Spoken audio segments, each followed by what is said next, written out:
Hello and welcome, friends.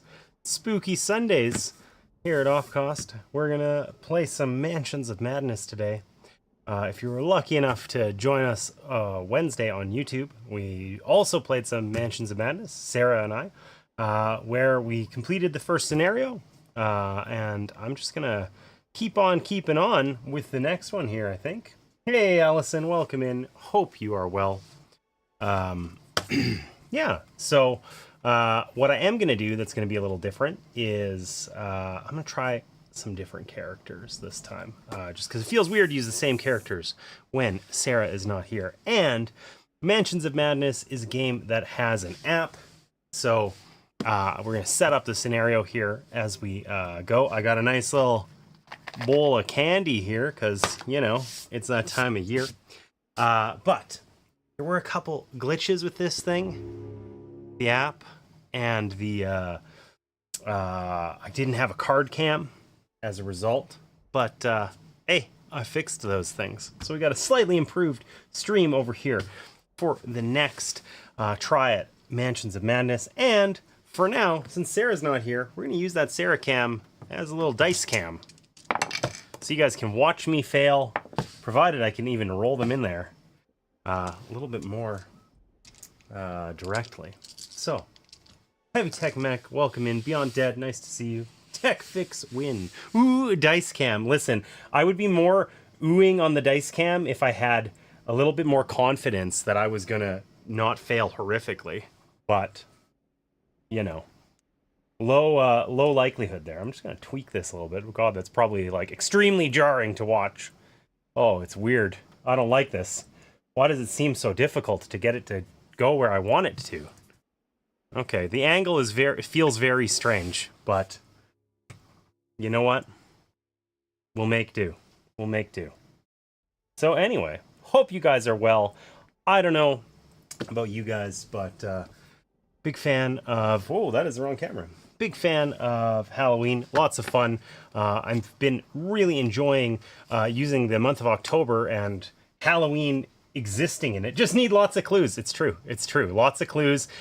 We used every damn clue for rerolls last time, or upgrading clue results to successes, and we won, but by a narrow margin on the easiest scenario. So we'll see how it goes. But yeah, anyways, I've been really enjoying using October as an excuse to get some spooky games to the table. Yeah, I'm just, whatever. I haven't played Mansions of Madness in a long time. Probably not since this time last year. Maybe even longer. I don't know. And damn, it feels good to get it to the table again. Cthulhu is always just such a fun theme, you know? So, that said, let's take a look-see here at the app. Oh, I gotta be over here, though. So, we're gonna start a new game. And, Mansions of Saneness. Totally sane. So the Cycle of Eternity is the scenario we did last time. Also, to make things a little bit easier on myself, I did just reduce it to just the base game minions, because honestly, having the other ones, like, we didn't have them prepped and ready. These stands, you guys know what I think about them if you've seen last stream, and I didn't want to have to go digging through like 90,000 tiles or whatever. So I kind of simplified things. Maybe it doesn't look that way. It still feels like there's a whole schwack of messy stuff on the table, but hopefully that'll make things a little bit easier. So, Cycle of Eternity is the one we did last time. So I think we could just move on to the second scenario, the Escape from Innsmouth. I like the fact that it's a 4 out of 4 difficulty. Oh, we're just going to get kicked in the teeth. Why not? Who doesn't want to watch me, you know, get beat down horribly? So we're going to try the Escape from Innsmouth. A shadow lies over Innsmouth. While looking into the mysterious happenings in the coastal town, you've run afoul of a powerful enemy. Can you survive the night, uncover the truth, and most importantly, escape with your lives? You always tend to just use the tiles instead of the minis. Yeah, listen, I like the minis. I like the minis a lot. I enjoy games with miniatures. It's fun. You know, is it necessary? No, not really. Is it fun? Totally. But find the design of these bases like offensively bad. I find it hard to believe someone thought this was a good idea. But here we are, and we're just going to use them as they were provided and hope for the best. They're horrible. Gasp! No minis. It's true. It's true. That's crazy talk, you know. So, all right, let's get into it here. I guess before I start up the scenario, let's figure out who we want to play as, right? I didn't want to play as the same characters as last time because that felt wrong with Sarah not here. She's also having a big day. I'm very excited. She's at her first swim meet right now, so that's going to be cool. I'll make a little play-by-play about that. All right, so last time our biggest problem was we just didn't have anyone who was good at smacking stuff. We didn't have a very high strength character. So maybe let's embrace Rita Young, the athlete. Sarah's working her butt off as an athlete. She's strength 5. Let's do that. And then let's round out our comp with something actually complementary here, because otherwise we'll probably just lose. This is a more difficult one. So we could either use Preston, or after you resolve a horror check, gain a clue. God, that sounds so good. Let's be the young lady and the old lady. Agatha Crane, the parapsychologist, and Rita Young, the athlete. Let's do it. Let's do it. Hope she does swimmingly. Hashtag Team Sarah. Nice. Yeah, Sarah is like literally in the pool right now, I think, for her first ever competitive swim event. So Martina took her to that. And it's sort of like we weren't sure what to expect, so we kind of kept it simple. Everyone wanted to go check it out, but I think that, you know, there's hardly enough room for Martina to watch. Okay. Let's see what Rita and Agatha. Okay, so yeah, Rita here. Rita has always been good at running. Growing up in the South, she was well acquainted with discrimination and knowing when to make herself scarce. When she came up to Arkham to attend Miskatonic University on a track and field scholarship, she found things had not changed as much as she hoped. The creepy people chasing after her wore black robes, not white, but Rita ran all the same. That's really awful. That's a little deep for you know, chucking dice and whatever here. Okay. When her roommate was attacked in the night while wearing Rita's jacket, Rita decided to do something about it. She started looking into the matter and found that the mysterious assailants were not part of the Ku Klux Klan, as she had assumed. Now Rita eagerly pursues any chance to investigate the unknown and hidden cults that flourish right under the noses of the authorities. She is done running. All right, Rita is a badass. We're going to see if we can hit some of those cultists in the face with like a 2x4 or something. Embrace that for her. Look, Rita looks pissed. Look at her. She's angry. She's ready, you know? All right, and then we got Agatha Crane. So Rita, her special ability, she's quite strong. 9 strength, only 5 sanity. We got essentially the opposite of that over here on Agatha. But her special ability is she can move 1 additional space as part of a move action, which is actually super valuable. Only being able to move 2 doesn't feel great. So she's fast. She can run away from Agatha and leave poor Agatha with the cultists. Hopefully not.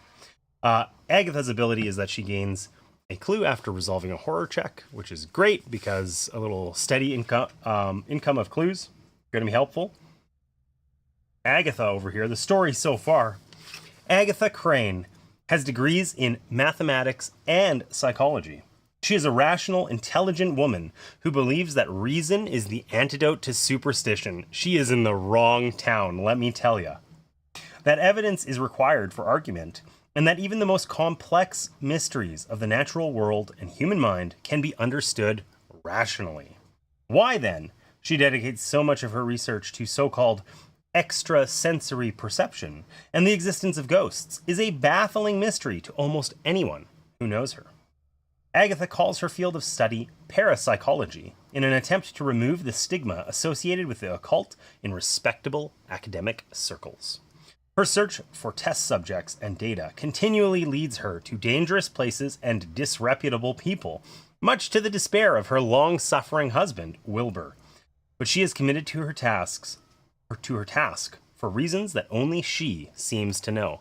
Okay, so we got the dedicated parapsychologist, the pissed-off athlete, and we are going to go have a look-see here in Innsmouth and see what happens. This is hard to see on the screen there, but this is a 4 out of 4 difficulty. It says duration 90 to 150 minutes. We took way longer than the duration last time, and we'll see what happens here.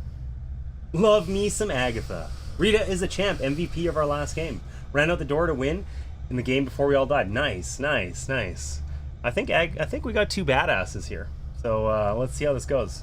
Select our investigators. We got Rita. And we got Agatha.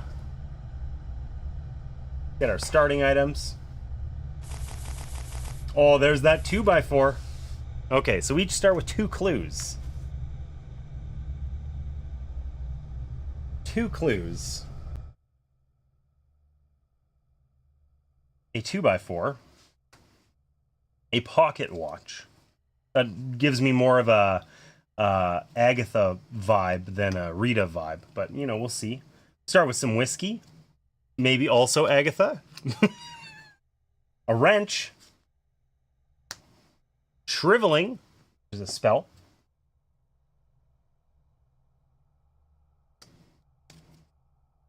an oil lamp, and the old journal.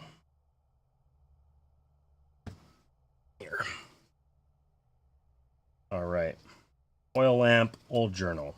So, we get to divide these things up how we like amongst our investigators here. Let's take a look. The old journal is evidence. That helps us often in like endgame things for rerolls and stuff like that. The oil lamp is a light source. Flame produced by this lamp is so beautiful. You begin to wish you could see it everywhere you look. All right. And then shriveling, you know, we can make people look pretty yucky. This is a spell damage 3. That's quite strong. That's a lot of damage. That would one-shot a cultist or you know, most of the enemies in the base game, I think. So that's pretty cool. But of course, probably bad things are going to happen when we resolve that. And then we got a wrench, some whiskey, a pocket watch, and a 2x4. You know? So the wrench is a melee weapon, as is the 2x4. Whiskey lets us take an action to discard some horror. And the pocket watch lets us do a little bit better on puzzles. So, if I had to pick somebody who is going to do a puzzle, it would be Agatha. She's got lore of 5, and a will of 4, observation of 4. Those are usually the skills that are used for those types of things. We also probably were going to give Rita the whiskey, because it lets us get rid of horror, and she can only have 5 horror before she goes insane. That's not good. We don't want to go insane. We want to stay as sane as can be. And we know we're going to send her in with that 2x4, just like we talked about. So we'll give her that. We'll give Agatha the badass. She's just got a wrench in her back pocket.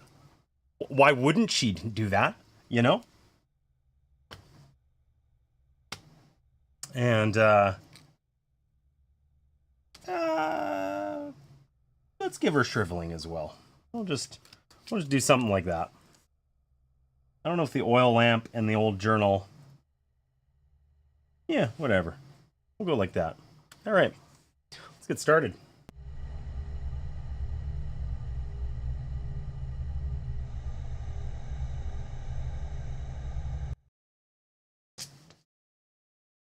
Sometimes I believe this less material life is our truer life, and that our vain presence on the terraqueous globe is itself the secondary or merely virtual phenomenon. I think that's the same quote we got last time, and it's a little too intense for me.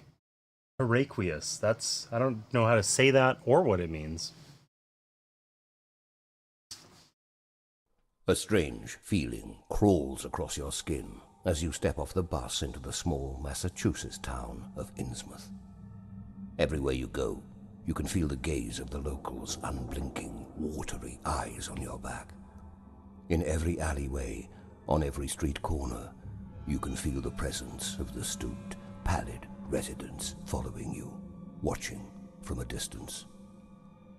You came to the coastal town at the behest of Professor Harris, a mutual friend, who asked you to gather information on the lineage of the Marsh family. However, after only half a day walking the streets of Innsmouth, all you can think about is leaving the town and its unnerving residents far behind you. You check both the bus and the train, but strangely, both have stopped running. As the sun begins to set, you come to a frightening realization. You are trapped in Innsmouth. You rent an hotel room under a false name and resolve to hole up until morning. With the door to your room securely latched, you're finally safe from the prying eyes of the locals. Or so you think. Well, damn. Stooped and pallid residents. That sounds uncomfortable. Hey, now is not the time, Slider Cam. I don't think so.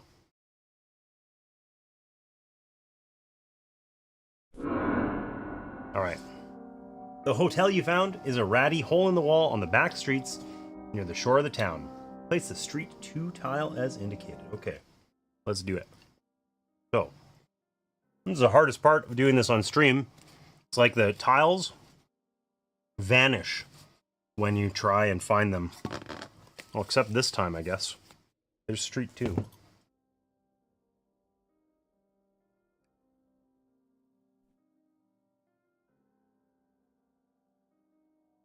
I put a Tootsie Roll in my mouth. That was a big mistake. I'm sorry if that sounds gross. All right.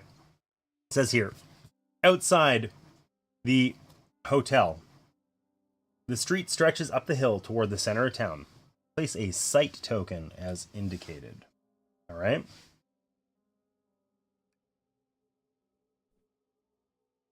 Street continues to the east, past a storefront. Place a site token as indicated. Basically just walking us through the setup here in the app. Oh, another one.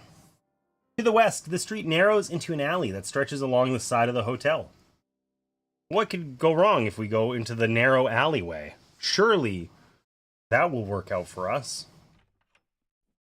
Dim light fills the tiny hotel's interior hall. The hotel has only 2 rooms for rent. Place the interior hall tile, a door, and a wall. All right, so we're trying to do that. Oh. Interior hall. I wanted to sort these in some like clever way, but of course they're all double-sided, which makes it tough. And most of them actually have 2 labels because they're split. They're like the kitchen and the dining room, not just one or the other, you know? So, just going to be a little guess and check as we look through these. I got that upside down. All right. So, there is, in fact, if I can find such a thing, good trap door. Oh, come on. I want to find like the correct thing here. All right. Guess this is it. There's a door right here, obviously.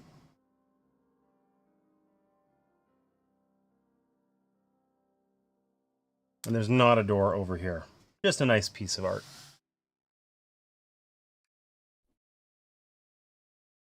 The other doors lead out of the hall. One door leads to a side alley, and the other 2 are marked number 1 and number 2. You check your room key. You are staying in room number 1. Place explore tokens as indicated. All right, so explore tokens.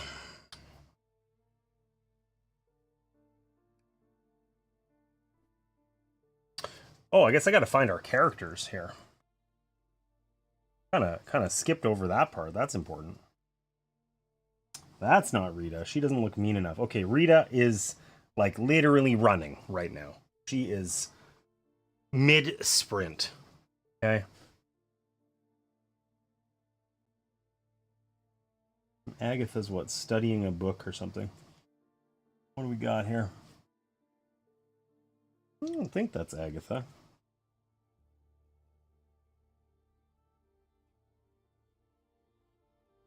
Alright, well, I feel like I'm missing one of the minis, but we're just going to say that that's Agatha, whatever.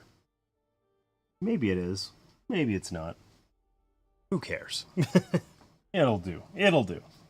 Alright. You cram into your room and find it furnished by a lone bed with threadbare sheets and a bookshelf that holds 2 yellowing tomes. Letting the situation sink in, you pace nervously around the confines of the small room. Moonlight spills in through a dingy window looking out toward the dock. We can look out the window. Or I guess no, we can actually just look out onto the table there. There's no window there. You glance over what little research you have managed to gather on the Marsh family thus far. The investigator holding the old journal can review the gathered evidence by interacting with it in the app. Well, probably we should just let Agatha be our study person. I should have probably known that. I'm going to retcon that. I'm not going to feel bad about it for even a second. Everyone in the room jumps as you hear the sound of the door handle jiggling. Someone outside is trying to open the locked door. Your eyes dart around the room and the bathroom, stopping at the only other door, which leads to the back hall and the bathroom of the hotel. Okay. I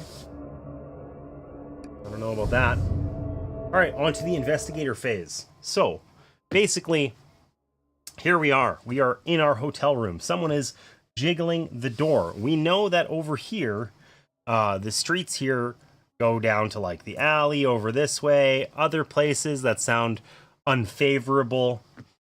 This leads us to like the bathroom or whatever. That doesn't sound super useful. And we've got a search token here, and a couple areas we can explore around the map here, right? We got some options, We got some options. Now, the way that this game works, for those of you who haven't played or don't remember from last stream, essentially each investigator gets 2 actions during the investigation phase.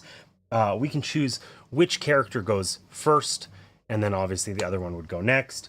The actions are pretty straightforward. We can move.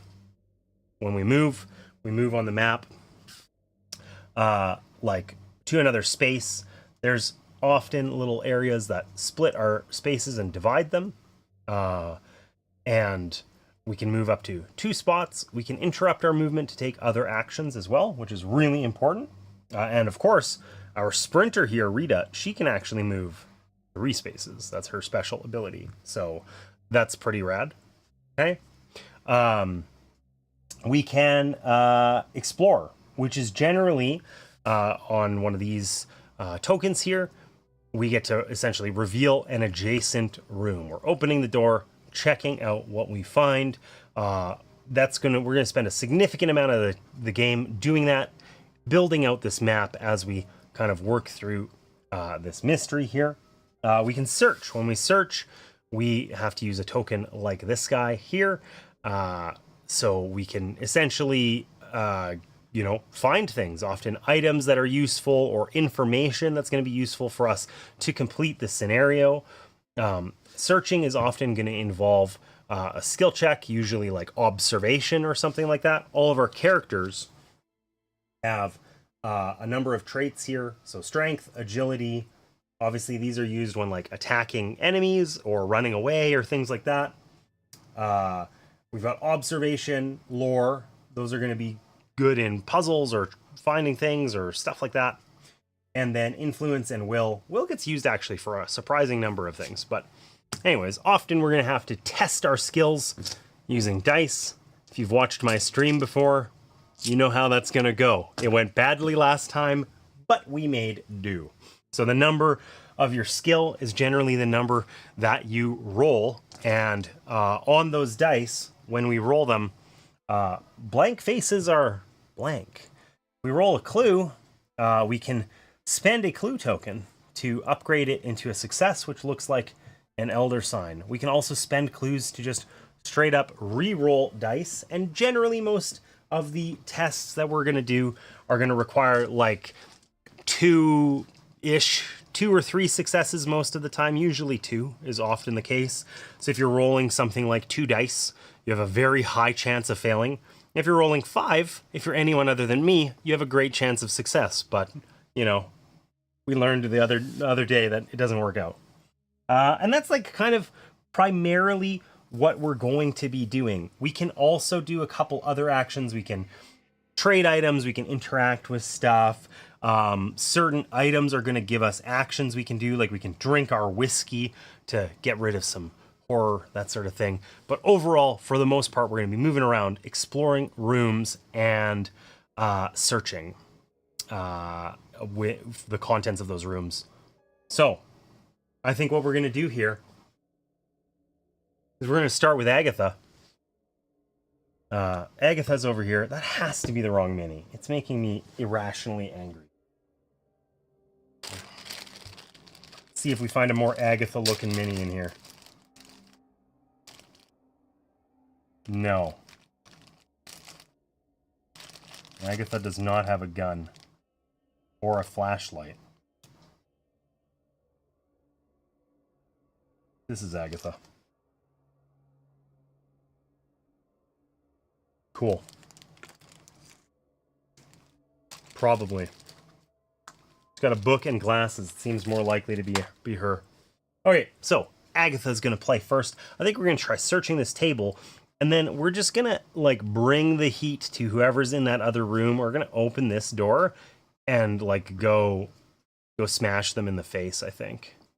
Or we could save that for Rita. We'll see. We'll see. But let's start by searching here. So most of this is done in the app. A dingy window looks out over the docks. Is that worth searching? Is that worth it? Yeah, let's do it. You struggle to see through the dense fog, but you believe you see a small fishing boat out in the bay. As long as the captain of that boat is not in league with the locals, that could be your ticket out of this town. You will need to find a way to contact the boat.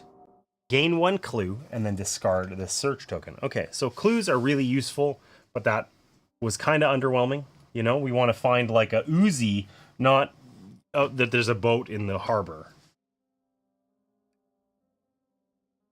All right, so we can either explore into the bathroom here, or we can just head out into the hallway.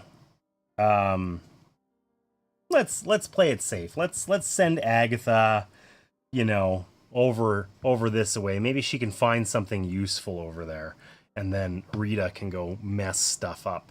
So we're gonna explore into the bathroom here. I think it was the bathroom. We can always click on the button here and it'll kind of tell us before we take the action. The second door to your room leads to the hotel's back hall and shared bathroom. Okay. So, the back hall of the building. Do we want to do that? You know what? Let's come back to that. Let's see who's on the other side of this. You put your ear to the door. You can hear the raspy breathing of someone on the other side trying to open the lock. We can pick one of these. These are all, that little icon is the action. So either ask who's there, throw open the door, or barricade the door.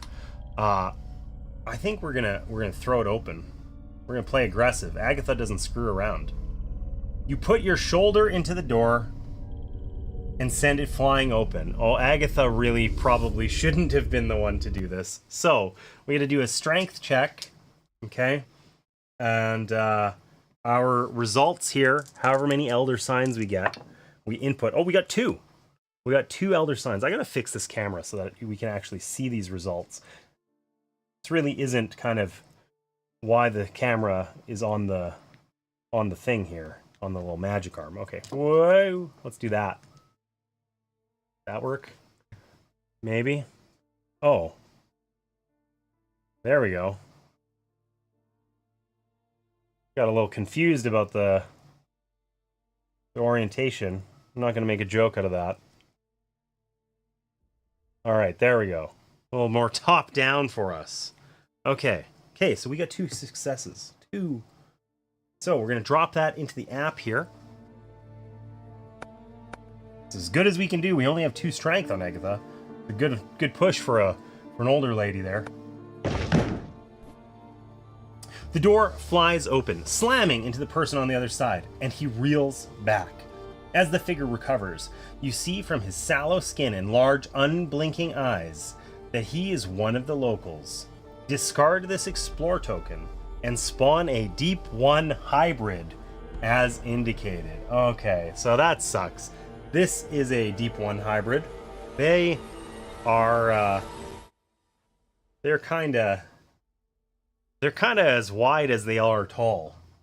And they probably smell bad. I get the distinct vibe that they are stinky. At first glance, he seems to be a human being, but the creature conceals a corrupt secret within its blood. Alright, Deep 1 hybrid. He's got a club and like a weird... It looks like chainmail, but I think it's just like a wool sweater. Nice roll. Hey, gotta get those good rolls out early so that I can fail later, right? Alright.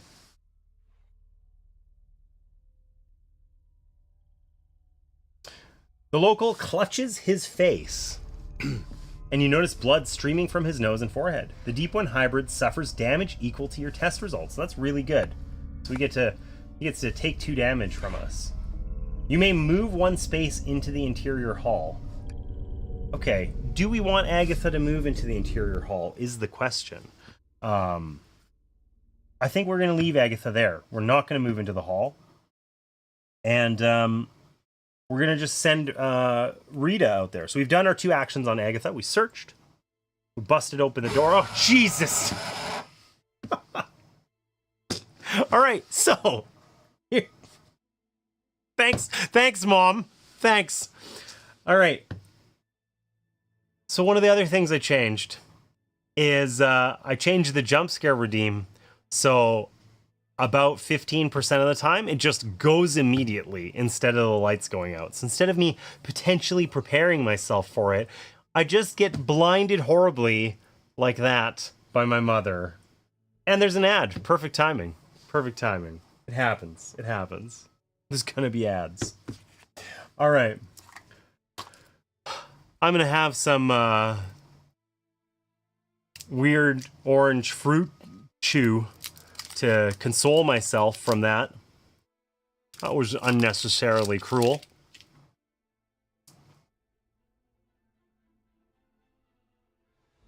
All right.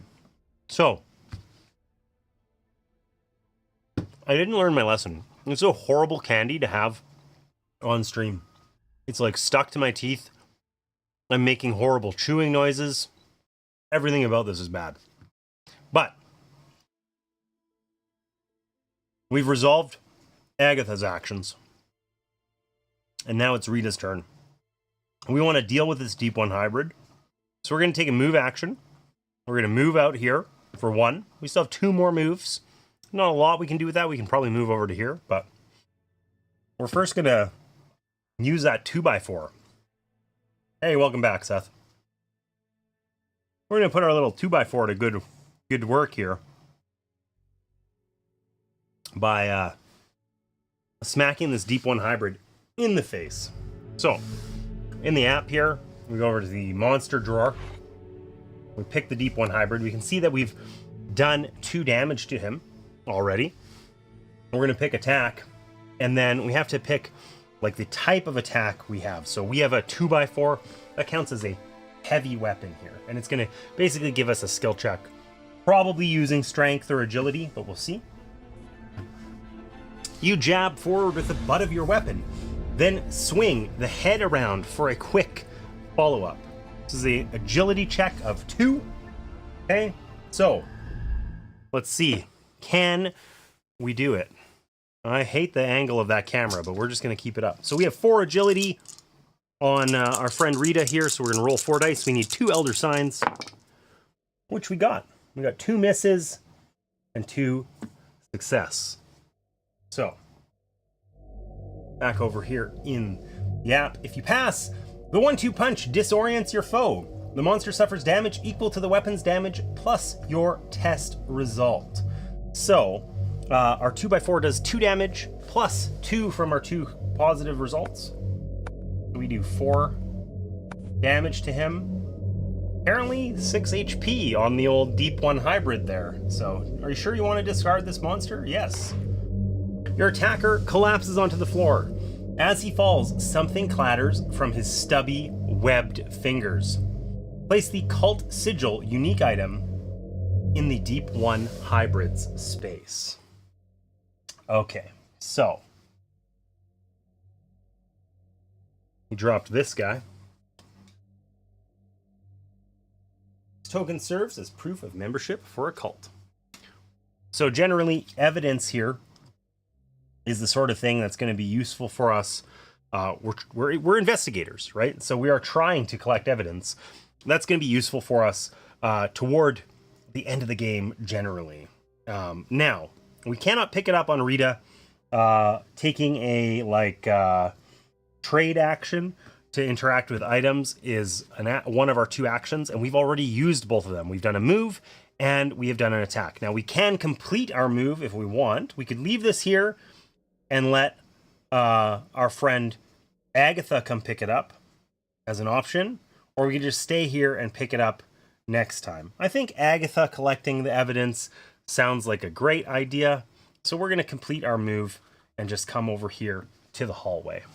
Okay, so now we've done our actions on both characters, which means we move on to the Mythos phase, which is largely handled by the app here. Okay, so we are going to click the little button in the bottom right corner that you guys can't really see. It's going to ask us if we want to end our investigator phase. We do. Boom. You notice too late that the ground is covered in a slick ooze. This mythos affects the investigator with the lowest observation. So that is Rita. Rita has an observation of 3. You struggle to keep your footing. Agility check of 2 if you pass. Okay, so let's take a look here. See what we can do. Same roll as before, 4 dice. We got 2 successes. A clue result, we can spend a clue token to upgrade it to a success. I might have to just take a second to fix this camera in like a actually fixy sort of way, but whatever. It just feels so odd. Like it's at a weird angle that I don't like. Anyways, we passed. We got 2 successes there. If you pass, you manage to keep your balance. So nothing bad happens from our Mythos phase. Generally speaking, the early Mythos phases are going to be pretty tame like that. They're just going to be, you know, things happen, stuff occurs, everyone survives, whatever, kumbaya, and then they start getting really kind of spicy in a turn or 2 here. I remember this scenario. I've played it before, or I mean, I think I do anyway. The streets get filled with rioters, if I recall. We'll see how it goes. We'll see. Hopefully, is that any better? Totally better. It's not at some like weird, bizarro angle. All right, so what do we want to do? We get to choose how to resolve our actions here. We could go explore with Agatha into that back hallway. I don't feel like splitting up feels like a substantially, like a hyper clever idea. We also have the old journal in our possession here on Agatha, right? So we got this thing sitting around, which we can investigate for an action. So I think maybe let's just start with that. Okay, so that we once again do here in the app. We go into our possessions down here, and we pick the old journal. You've tracked all the evidence you have managed to gather on the Marsh family. You can compile the evidence you've found to see how close you are to proving your suspicions. If you find enough evidence, you might even be able to solve the mystery here and now. That sounds like the sort of thing we want to do once we've gathered more evidence. We don't have any, we haven't picked any up. So maybe let's not do that. And instead, we're going to do the not very exciting thing, but we're going to move. We're going to pick up that cult sigil. So we have one piece of evidence here. And we can move to here if we want and be in that same space. I don't know that that's... Yeah, sure. Let's finish our move. So we moved one, picked up our thing, and finished our move over here so that we can go explore this small bedroom, because Rita's not going to do that. Rita is going to go check out what's over here. We could go out into the streets, but I really don't think we want to do that. So let's not. So the hotel's side door leads to an alley off the street. Well, that doesn't sound like somewhere we want to go. But oh well, we're going to try it out. We're going to explore it. You peer down a dark alley to the west of the building. Place alley corner 2 and alley 2 tiles as indicated, and discard all explore and site tokens leading to the area. So we need alley corner 2 and alley 2. Let's find those. That gets rid of this, I guess, the site token.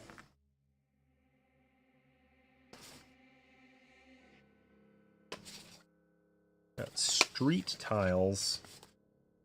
Oh, alley 1. Need that guy. No, we need alley 2. Fail.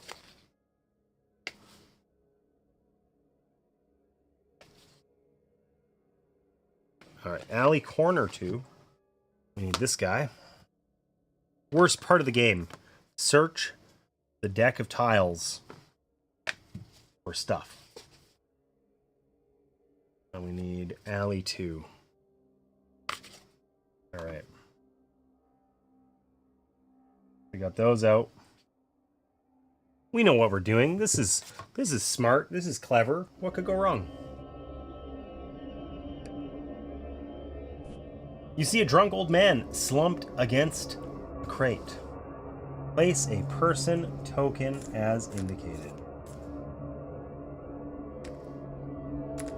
I want to find the actual person token because it makes me feel better. There we go.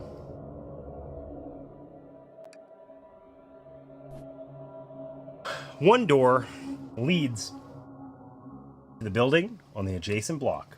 Place an explore token as indicated. All right, so we got that on here. Another door leads to a room behind the hotel. This hotel really is tiny. Wow. Place that as indicated. The other side of the alley opens into a pier. Place a site token as indicated. So we'll remember we spotted that boat, you know, so maybe that's helpful for us. You may move one space into the explored area. Sure. If we move here, that means for our second action, we can talk to the drunk guy. Or we could take a move action to move further. But I think surely we talk to the drunk and see what we got, right? So. The old man is passed out drunk against a trash can. He has a silver key hanging from a ring on his belt. Do we say hello, slap him, or steal the key? I feel like Rita and Agatha aren't the type of people who are gonna like just straight up, they don't know this guy. Are they just gonna walk up and steal his key? I feel like no, but Agatha's kind of, or Rita rather, is kind of a woman of action. I don't know. Does sight trigger? I don't think so.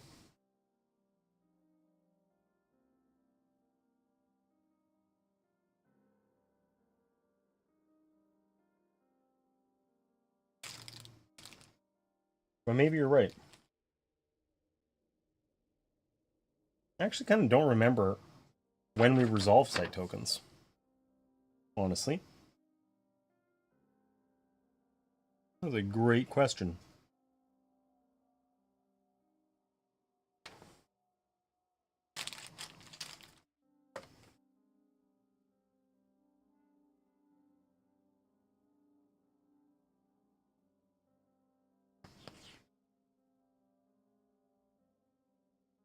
Investigators can inspect site tokens and resolve their effects as instructed by the app. Okay. It does not require an action, but we would presumably have to be in that space. So in order to inspect the site token, we would have to like take a move action over to there. So, but it doesn't cost us an action to do. Okay, so what do we do here? Do we talk to this guy? Do we steal his key or do we slap him to wake him up?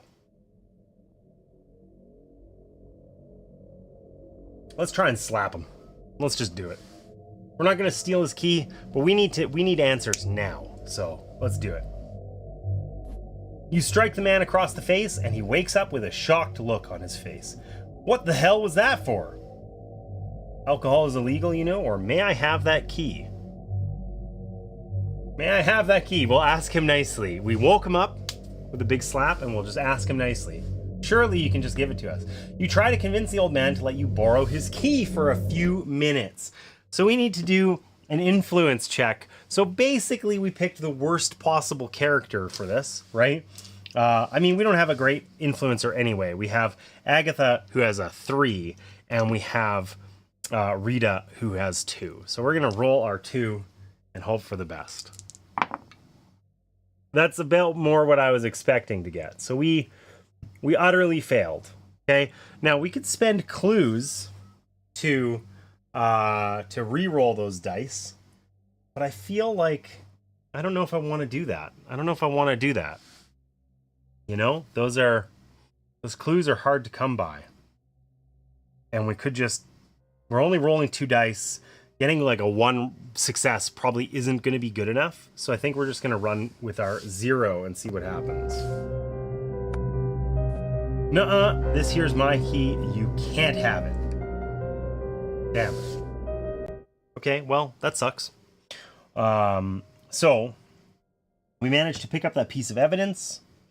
We managed to explore into the alleyway, and we discovered that there is a old man here who has a key of unknown purpose.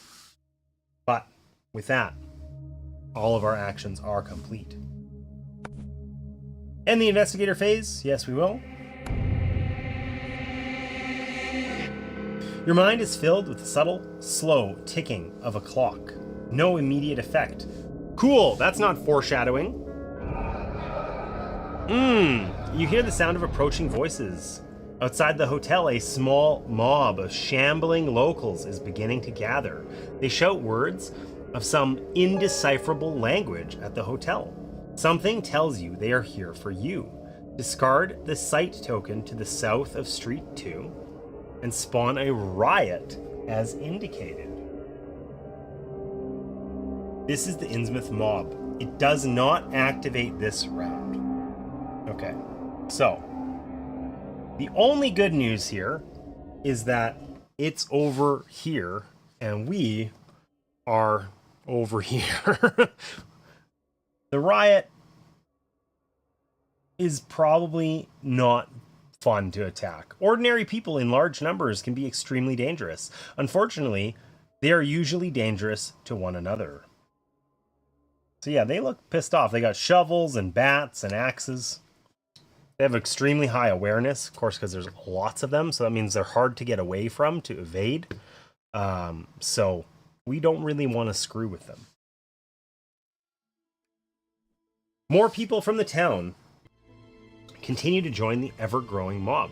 Fighting so many people will prove difficult. You had better evade them. Okay, so it's just telling us, don't pick a fight with the riot. Each investigator must resolve a horror check against the monster within range that has the highest rating. Okay, so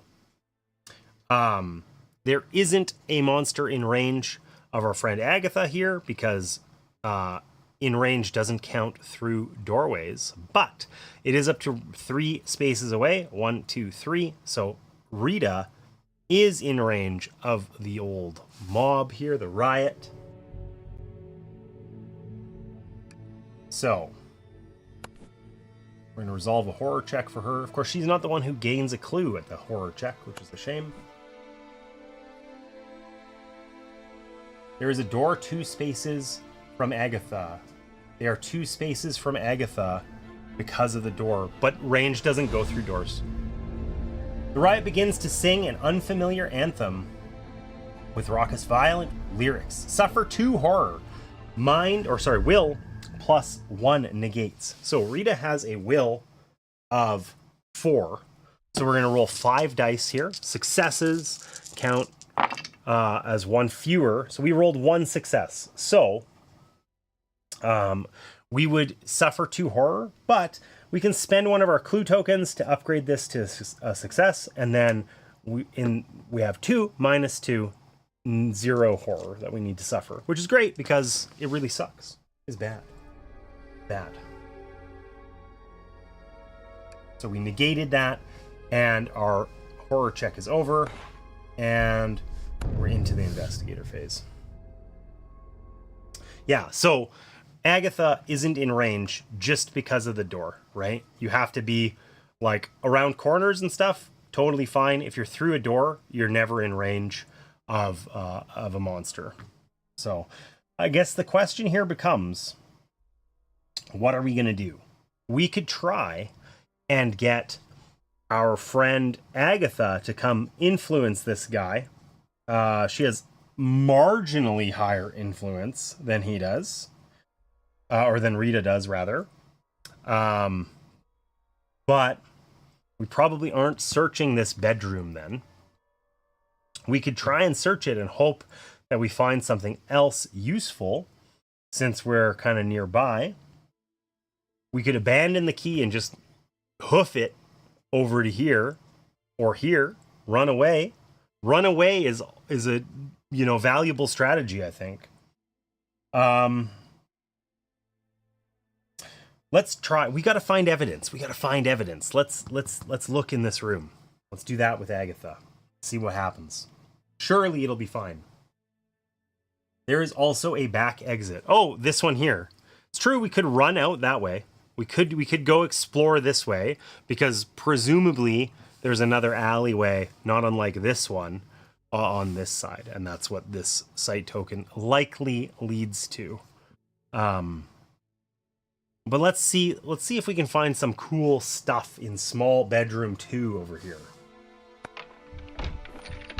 The door to the hotel room adjacent to yours is marked number 2. The door is probably locked. Is this the key, maybe? Do we need that guy's key? We don't have to do this. Oh, it says the door is probably locked. It just doesn't let us do anything, actually.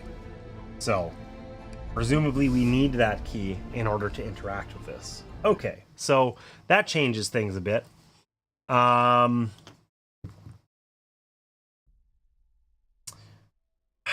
mean, we don't have anyone who's good at convincing, but let's try anyway. We'll move Agatha over here, and we'll get Agatha to interact with the drunk, and we'll see if she, if he feels badly for a, little old lady with a mob chasing her. The old man glares at you drunkenly as you approach. What do you want? May I have that key? You try to convince him to let you borrow his key for a few minutes. Okay, so we have 3 influence on our friend Agatha here. Surely this is the way. All right, you know what? We're just gonna spend our 2 clues to upgrade those to 2 successes, and we're gonna be happy. And like really, we're gonna call that a win. I think. I don't know if that's gonna be enough to convince him, and I'm gonna be really sad if it isn't. But there's only so much we can do, right? There's only so much. We could also re-roll the 1. We could spend our last clue to re-roll our 3rd die and see if we get a success. Let's try it. Let's try it. We got 2 successes. Can we make this third one a little better? Yes, we can. So we got 3 successes. Surely the old man will believe us. We really need that key, sir. Sure, you seem trust and not nice. The man gives you a drunken smile and hands you the key. Gain the silver key unique item. Okay, so it worked. We did it. We got the key. The question is, well, these aren't the unique items. Whoops. That would explain why I can't find it. Silver key. Yog Sothoth is the gate. Yog Sothoth is the key and the guardian of the gate. That's creepy. Okay, so do we think that key would let us back into this room, and is it worth trying? Feel like probably, which basically means we send Agatha back here with the rest of her move action. She used half of it to go out there, convinced the man to give her the key, and she's spent half of it to move back. And then we're just going to hope that this riot doesn't do horrible things to us, and that key actually lets us in the door, and that it's not like a different key from a different person, and that we just die horribly. So we've still got Rita's actions. She can move up to 3, so she can move 1, 2, and check out this site token, see what she can find. Doesn't cost her an action to do so. The alley opens into a pier. An investigator in alley 2 may reveal the adjacent area.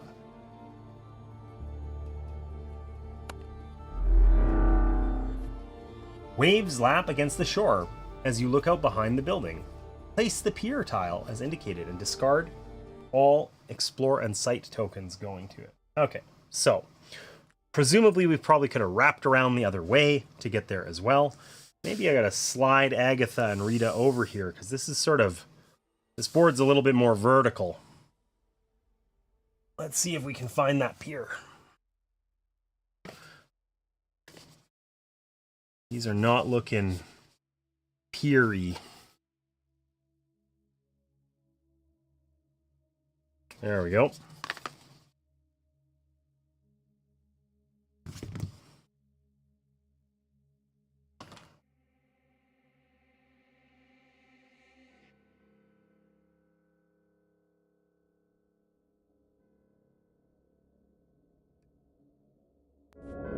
A number of crates and barrels are grouped together. Place a search token as indicated. So we've got some crates and stuff we can check out.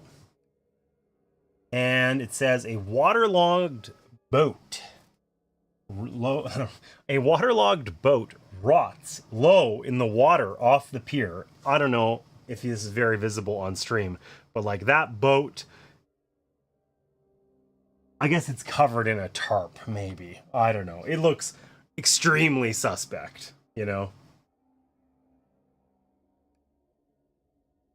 And a snack stand sits on the pier.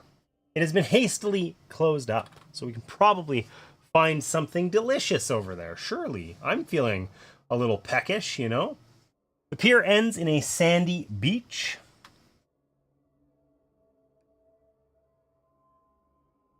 All right, there we go. So,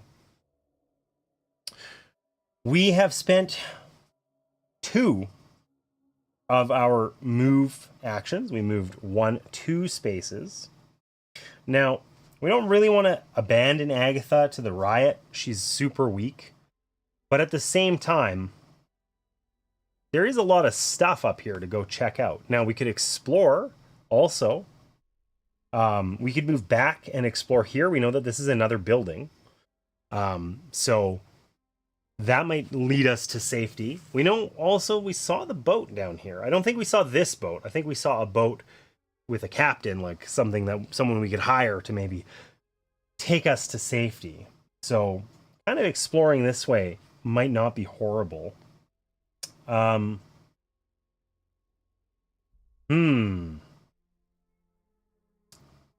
All right.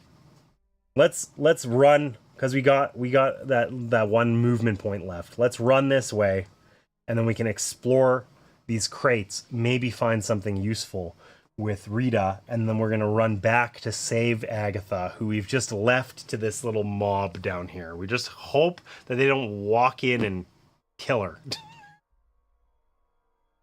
Anyway, we'll see. So, Streets of Arkham. This is what Rita does. She runs. Yeah. We're in the little village of Innsmouth here, in Mansions of Madness, trying to, not die. A number of crates and barrels are grouped together. Shall we search them? Sure we should.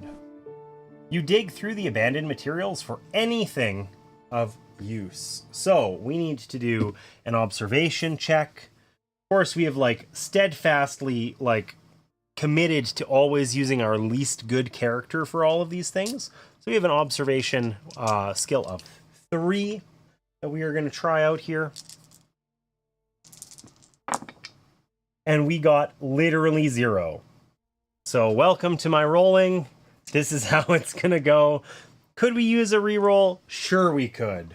Are we going to? Not this time, because I think we're just going to find a 2x4 or something in there anyway. So we got 0.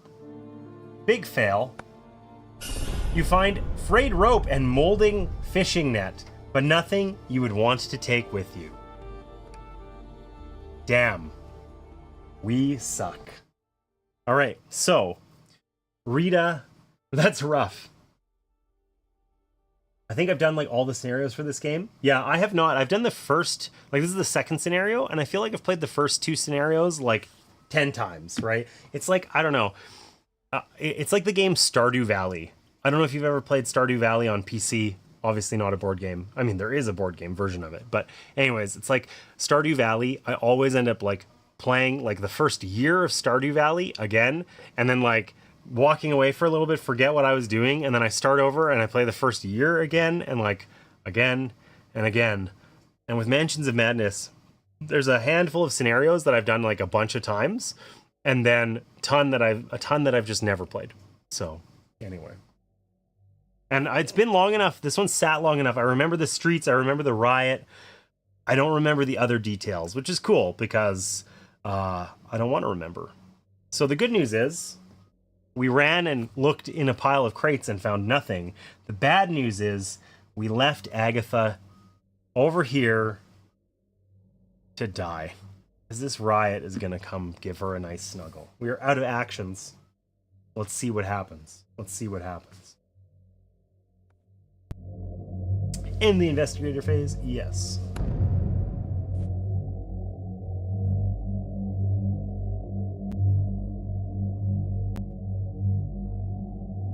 A senseless chatter rises, filling not just the air, but Rita Young's mind. Rita Young suffers 2 horror. Mind +1 negates. Okay.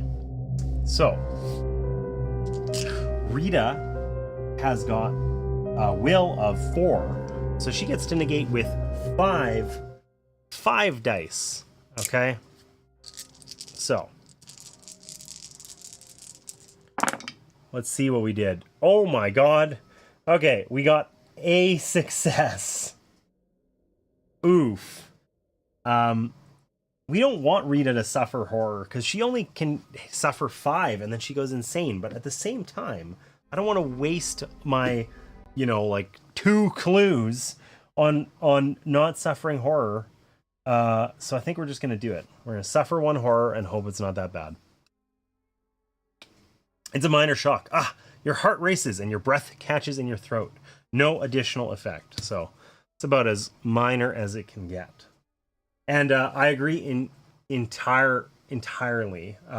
Action economy distracting you with red herrings. Agreed. Totally. Right? And it feels, I don't think it actually is, but it feels more punishing when you only have 2 characters, And I want to be a completionist really bad, but I think that probably just means I lose, right? So, I mean, I've played both Stardew Valley, the board game, and the video game. I don't know. We got up to year 5 in my Stardew game. Sure, I've done multiple games with other people. I don't know if I've had that issue as such. Oh, really? I just always end up restarting Stardew Valley all the time, and I have too many games, and this game, we end up playing a couple scenarios, and then it hits the shelf, and, you know, a year later, we play a couple scenarios, and then it hits the shelf, and that's it. So, it's just the way it goes. But, also, the, you cannot be a completionist. It's going to tell you right now it doesn't end well. Yeah, exactly. You get mobbed by the riot and the star spawn or whatever else shows up and you lose, right? What did you think of Stardew Valley, the board game? I found that it was like such a miss for me because the vibe is completely wrong in that game. It's like Stardew Valley, the video game, is so chill, and the board game is like surprisingly punishing. Like it was like not like familiar in terms of like visual setting and what you're doing and whatever, but the vibe was just like wrong for me. I don't know. Anyways, all right. So Rita Young had a senseless chatter. We did not take any, or we took one horror, and the Innsmouth mob moves 2 spaces toward the alley corner 2. The locals' wet, unblinking eyes are ever watchful for the intruders. Each investigator who shared a space with the mob during this movement suffers 1 face-down damage, becomes stunned, and moves to their space. Jesus. Okay, so that's horrible. We don't want that to happen. And good news, we didn't share a space with them, but let's avoid the mob is what I'm learning here. The Innsmouth mob attacks each investigator in its space. None of us are there. Shouting and croaking, you hear some members of the Innsmouth mob break away from the main body. Spawn a Deep One hybrid in its space. Cool. Well, remember, the Deep One hybrids are, you know, hideously ugly, and they're as wide as they are tall, have weird webbed fingers and stuff. We don't love that. We don't love that. 60 HP. Yeah, I don't think we're winning that fight, you know?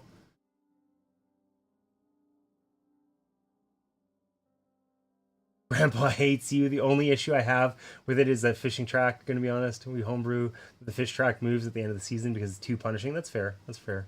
They probably stink also, rotten fishmen. Totally, I agree. I mentioned that earlier. We defeated one in the hallway over here, and like, there's no way that guy doesn't smell like horrific, you know?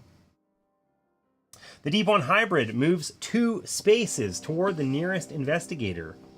Then it attacks the investigator in its space who has suffered the most damage.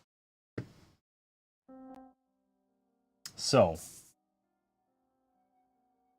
that sucks. We don't want the Deep One hybrid to move towards us. The nearest investigator is little old Agatha here that we just left hanging out, hoping she would be okay. And now the smelly fishman is gonna attack her. That sucks. All right. The brute grabs you by the throat and squeezes with both hands. Suffer 2 face down damage. Face down's really nice. Strength negates. Unfortunately for us, our strength is only 2. So let's see what we can do here. Let's see what we can do. Oh, look at that. Agatha's a badass. All right, Agatha's actually fine. We suffer no face down damage. If you suffer 1 or more, you would become stunned, but joke's on them. We didn't suffer at all. We're too good. Each investigator must resolve a horror check. Okay, so that sucks because Agatha's gonna have to resolve a horror check against her friend, the Stinky Fishman. Learn to roll like Agatha, Rita. I agree wholeheartedly. Listen, Agatha's sitting here like she's 85 years old. She's deftly avoiding the Stinky Fishman. Meanwhile, Rita is like unsuccessfully searching crates.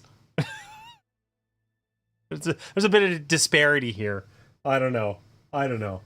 Anyways, okay, so we got to resolve a horror check for our friend Agatha here, which means she does get a clue, because that is her. I guess she gets that afterwards, but that's her special ability. The hybrid adjusts its clothing uncomfortably. You notice its webbed hands have dried blood crusting under long, yellowed nails. Suffer 1 horror. Will negates. Okay. We got 4 will on Agatha. Agatha's seen some shit. She's not too worried about this guy and his uncomfortable clothing. We got our 1. That's all we need was 1 success, because she was only going to suffer 1 horror. So, she suffers 0. We're happy. That's it. And our friend Rita, while she might suck at searching, she is good at running. And she is 1, 2, 3, 4 spaces away. She's not in range of the mob. So we are done with our horror checks. And we are back to the investigator phase. So, Rita needs to stick to running. She's not a great investigator. Agreed. Agreed. All right. So, we made it. We survived. This Deep One hybrid. I don't love that Agatha's just hanging out here. He's pretty low awareness. Evading him, like, won't be horrible. You know? I don't think we're going to end up successfully attacking him. We could try. We could try. We could use our shriveling spell. That's 3 damage. We may get some good success there. We might be able to just put him down. But we kind of want to get away from this mob, too. I mean, I think it just stays in the alleyway. I don't think it comes into the inn to bust us up, but I kind of made that up, so I don't know. Do we try and evade the Deep One hybrid, or do we try and just put him down? You know what? Let's shrivel him up. Let's try that. Let's try that. So, we're going to attack him with our shriveling spell. Speaking the arcane words causes boils and burns to appear on your enemy's flesh. Sounds awesome. Probably comes with bad things, but we're gonna give it a whirl. So, that's why I love Diana Stanley. She's an ex-cultist, so she's seen some stuff. Horror checks are a lot easier to pass, and she has high lore. Nice, nice. She's unstoppable with spells. All right, so let's attack our Deep One hybrid here. Attack with a spell. You try to sound your way through the alien words. So lore check of 2. We have 5 lore. Okay, we like that. We got 2 successes. That's all we needed. Rolls have been not great. These are successes over here. But it's good enough. It's good enough. If you pass, you are struck with sudden and blasphemous understanding, and you no longer mimic sounds but shout the invocation with keen purpose. The monster suffers damage equal to your test result plus 1. That is sucky. Test result plus 1 is only 3. We really wanted to also have the damage of our spell in there. Okay, so he's going to suffer 3 damage. It's not good enough. And then we're going to flip the spell that we attacked with. As you lower your hand, you see a putrid sore on your palm. Suffer 1 face down damage. Then discard this card and gain another shriveling spell. So, generally the spells in this game come at a cost. You know?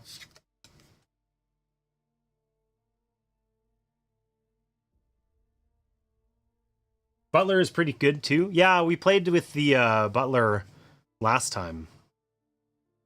I think I only did 3 damage there, right? Because I didn't get to do... Because normally it tells you include the damage of your spell. And it said your result plus 1. Instead of your result plus the spell modifier or whatever. So I think I only did 3. And I am disappointed. Because that Deep One hybrid is still staring us down. And we didn't succeed in dealing with him. So that sucks. So I guess we're probably stuck attacking him again, right? What else are we going to do? We're not going to evade him now, right?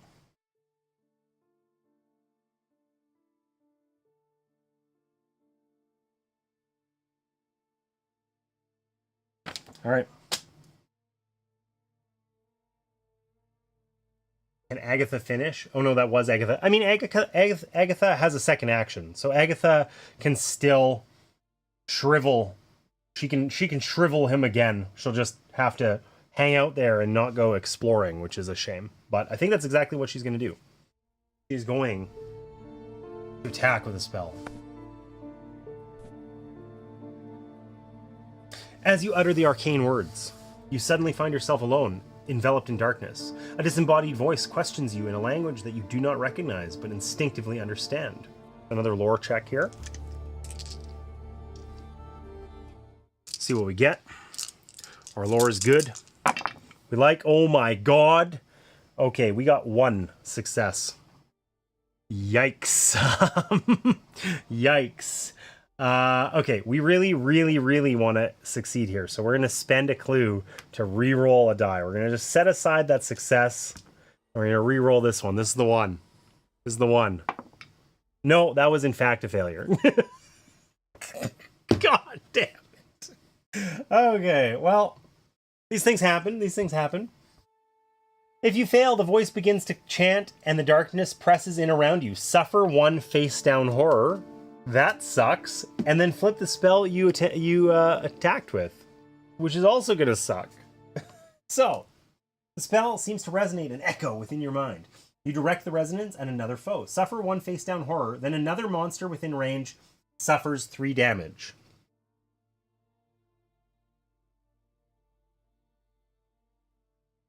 Then discard this spell, or this card, and gain another one. I'm gonna...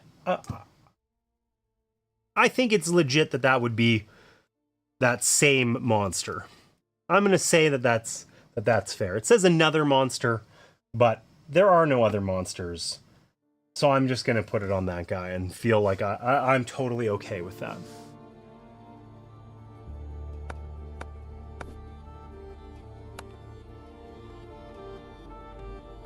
There we go. Okay, so Agatha survives. She's doing okay. Our runner, Rita, is still running. So, we're going to move her over to here. She's just going to keep on running. She's going to investigate, or she can see what we've got on, this site token. Doesn't cost us an action. The waves rustle as they break upon the beach. An investigator in the pier may reveal the adjacent area. The beach extends across the entire back of the hotel between the 2 piers. Its sandy monotony disrupted only by a forlorn shack. Place the beach tile as indicated. All right. Find that beach tile. Oh, the monster does not stay on the board. Good call. It is very dead.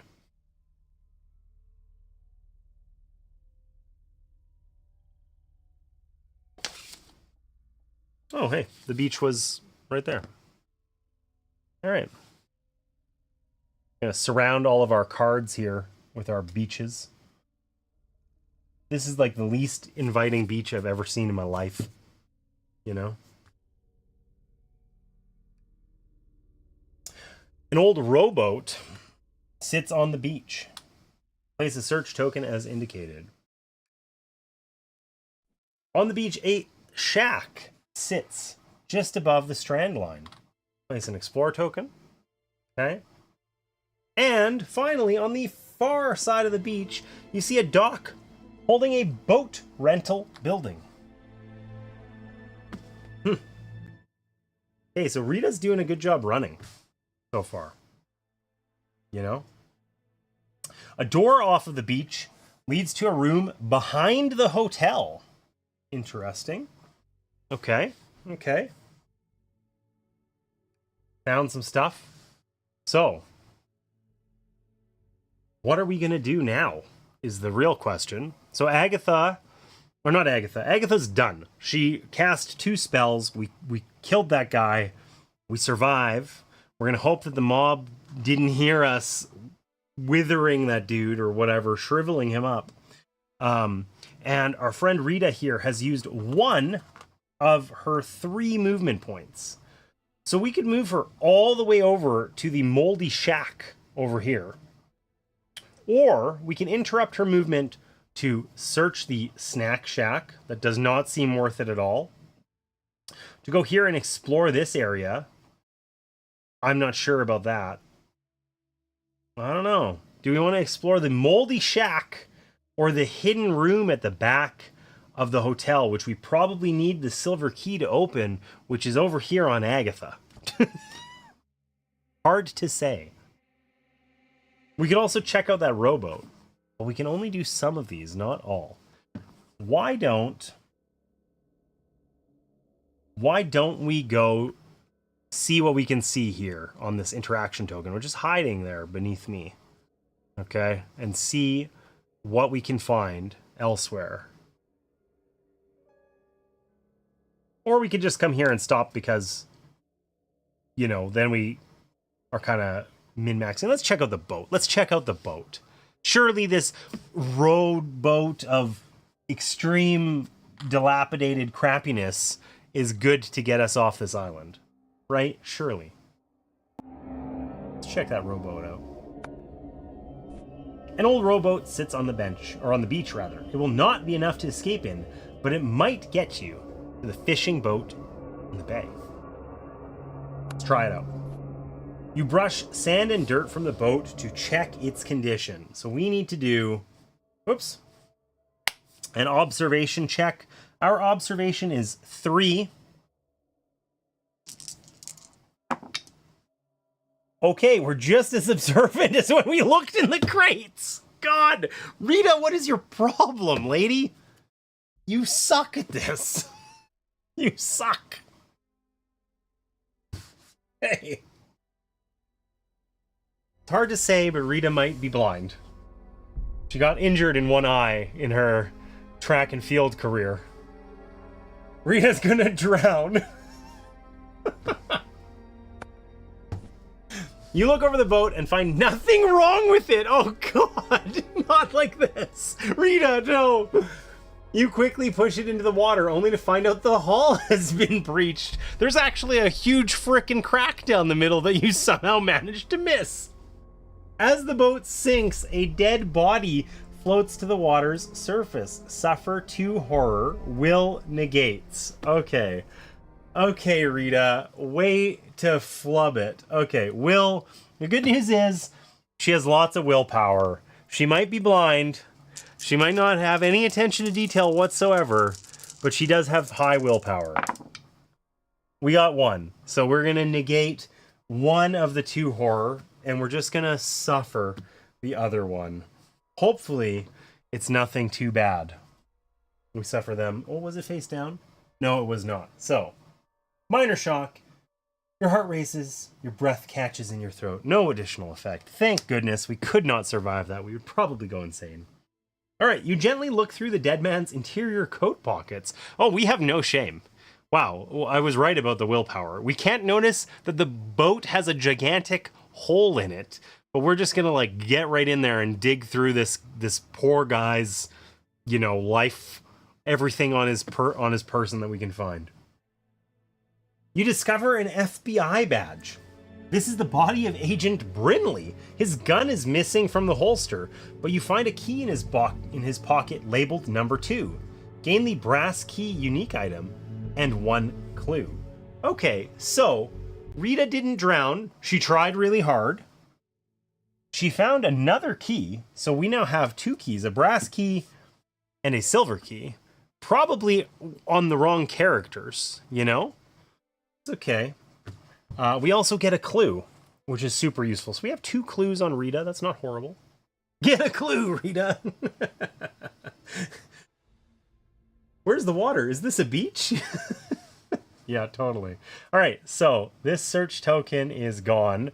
Rita, not the smartest. So we have one more move action still. So we can actually get Rita, like, if the key is labeled number 2, presumably it's room number 2 over here. So let's get Rita to continue moving, because she gets 3 move actions. That's her special ability. Let's use that up. We went 1, 2, 3. She's running. She's throwing boats in the water. She's blind as can be. But we're going to rely on her to see things.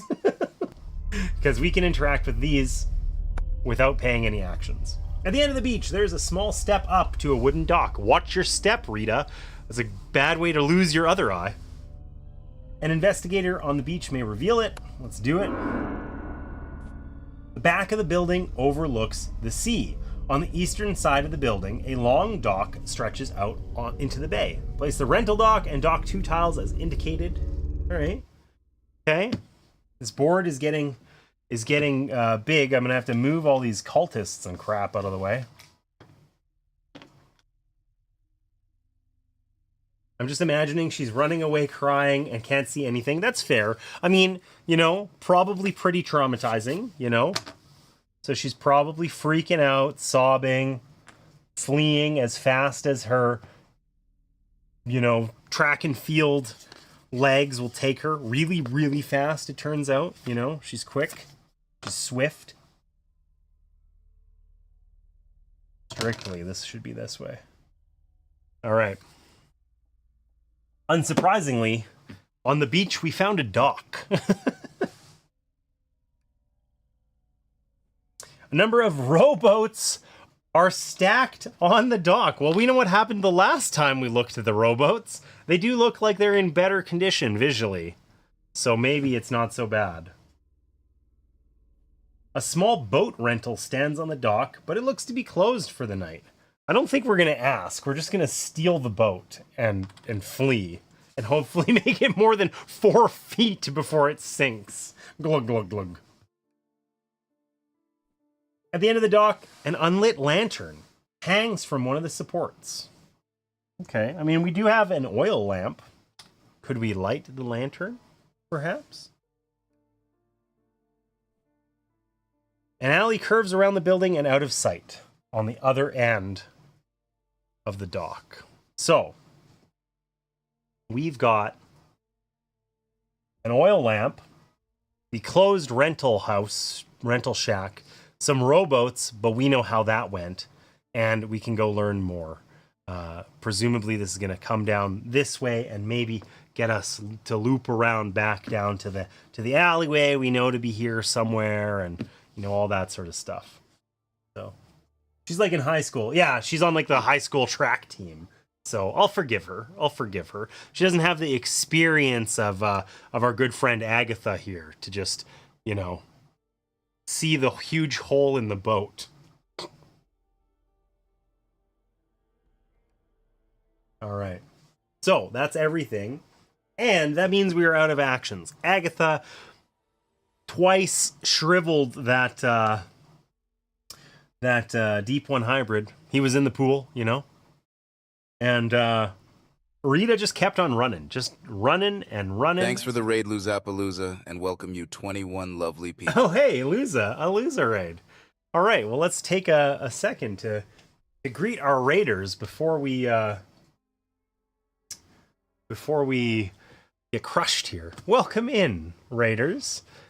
Hey, Luza. Hope you're doing well. Been a little bit. I feel like, well, we used to see you a lot, and it's been probably a month since the last Luza raid. I could be mistaken, but I think it's around there. But in any case, I'll give you guys a shout out and welcome in. How you been? What you been up to?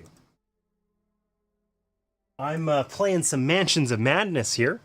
We're on the second scenario. We're in the village of Innsmouth, trying to survive. There's an evil mob chasing us down, and we've just learned that our star athlete Rita is very close to blind because she tried to escape on a boat that literally like half of the boat was missing and it didn't work. So anyways, it's been interesting so far. Busy times. I went to California and Vegas, and then we had Essen. Of course you had Essen. That makes sense.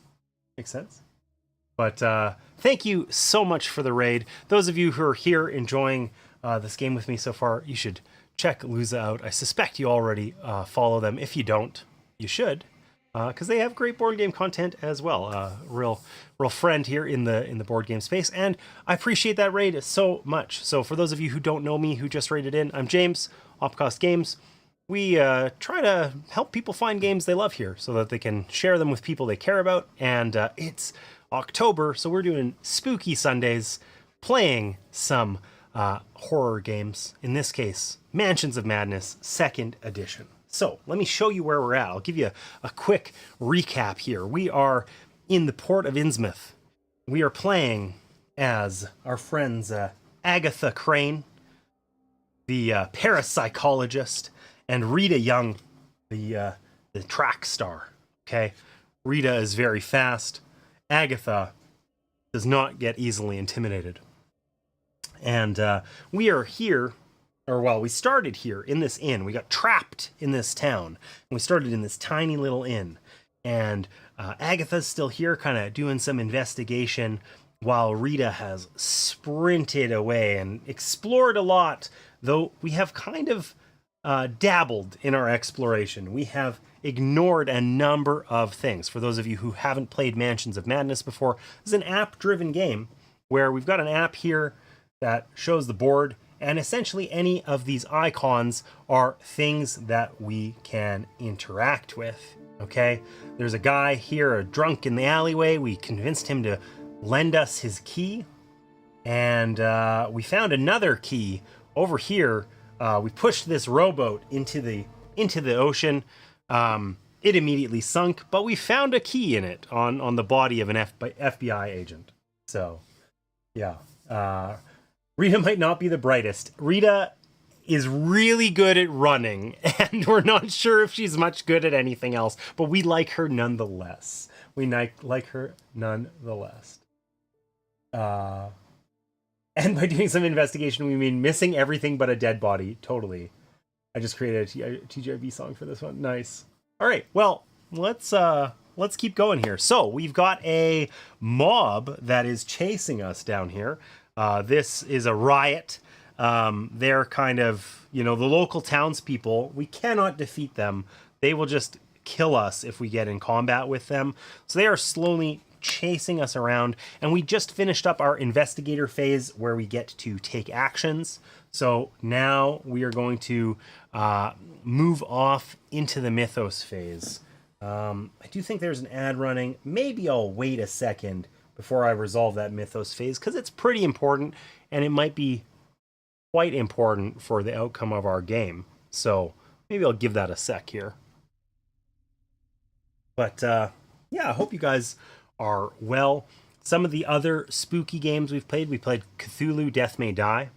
I played Horrified, which I hadn't played in I think a couple of years, which is fun, really campy, kind of very typical like horror monsters, like from film, like whatever, Frankenstein and that sort of thing, Dracula. That was a ton of fun. And I played Witchcraft last weekend as well, which I was really looking forward to and was a little bit disappointed by, actually, unfortunately. But it was good. It was good, but I was expecting it to be like amazing. And it just wasn't quite there for me. But we've been having a lot of fun this month of October playing some spooky games. With that, your ad break should be over. If you have a favorite spooky game, I'd love to hear about it. Drop it in chat. Tell me. And let's take a look how this mythos phase goes. So we do our investigator phase. Each of our investigators gets 2 actions. We just completed that when you guys raided in. And now we do our mythos phase. We basically say, yep, our investigator phase is over, and the app generates something mean for us. Agatha Crane has lost her way, suddenly desperate for a familiar landmark. She's literally been standing in the same room. Agatha Crane suffers 2 face-down horror, but it is negated by observation. She then flips 2 horror face up. Yikes. Okay, so let's take a look here. So she has 4 observation, so she gets to roll 4 dice every time she gets an elder sign like that. That's a success, and it will reduce her horror. If we take too much of that, we go insane. So we like being sane. See what we get. Ooh, that's rough. So we have no clues on Agatha, unfortunately. If we had some clue tokens, we could upgrade these to successes, but we do not. So it's the beginning of the end is what it feels like. We're slowly starting to get our butts kicked here. So she is going to suffer 2 face down horror. Okay, face down at least. And then she flips 2 face up. So in that case, we shuffle these. Got to be random. The face up side has something nasty on it generally, right? Notoriously hard game. It's true.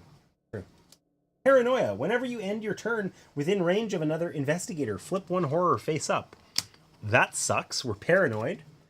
And a minor shock. So that's not too bad. Okay. The good news is we have 3 horror on Agatha, and she is quite strong of mind. Despite like getting confused about the room she's been standing in for the past hour, she will not lose her sanity easily. All right, the Innsmouth mob moves 2 spaces toward Alley 2. The mob of angry locals drags with them anyone that gets in their way. Each investigator who shares a space with the mob during this movement suffers 1 face down damage, becomes stunned, and moves to their space. So the mob we just have to avoid. They're prowling around on the streets. That's really bad. If getting stunned, you basically lose half a turn, right? And I don't know if that means they take the drunk with them or not. You know, it says they drag anyone that gets in their way with them. I don't know if that's just referring to the investigators or if we're supposed to move this guy. I don't think it's going to be of consequence because we've already interacted with him. So we're not going to worry about it. She's old. She might have early dementia. It's time. It's true. It's true. We play ghost stories this time of year. I will not say I enjoy it because I've never won a game. Okay, listen. I won ghost stories. I won ghost stories for the first time. I actually have it. I thought I had it right here. I must have set it aside somewhere else. It's one of the games that I was thinking about playing probably next week, actually, because it was the same for me. Ghost Stories was like the one that got away, right? Ghost Stories is also like is a notoriously hard game, like super tough. And we were playing it like close to when it had been released a long time ago. And my group was not like a hyper competitive group, and you can't win ghost stories with like a casual group that, you know, makes like an occasional mistake. You'll just lose. That's the type of game that it is. But we actually won with a different group. I rebought the game maybe 3 months ago and won it for the first time with a different group just recently. And then yesterday, actually, I was at a board game flea market, and I picked up a copy of Last Bastion, which is like the new version of Ghost Stories. I don't know how much it differs. I think I've heard that it's marginally easier, but obviously I got that yesterday, so it's yet to hit the table. But I was super happy that I finally beat Ghost Stories once on like the normal difficulty, and the hard and like insane difficulties or whatever are shockingly harder than the normal way. So anyway. Did you win with yellow? I think the strat is to boot a well. Yeah, I mean, that was definitely like a extremely important part of it for sure. Was we definitely had some pretty, like, overall, I would say, though, just generally the way it worked out was like almost as favorably as possible. If you would let me stack the deck and choose the order of the cards, like I would have picked something pretty close to what we got, you know? So I think it was more luck of the draw than us playing exceptionally well. But nonetheless, I was pleased. All right, so back to this. Nobody shared a space with the mob, so we're done resolving that. And there's nobody in his space, so it does not attack us. And Rita is such a good runner that we do not need to resolve a horror check because she's more than 3 spaces away, and Agatha's not in range because she's through a door. So no horror, but unfortunately, because Agatha doesn't resolve a horror check, she does not gain a clue. Sucks to suck.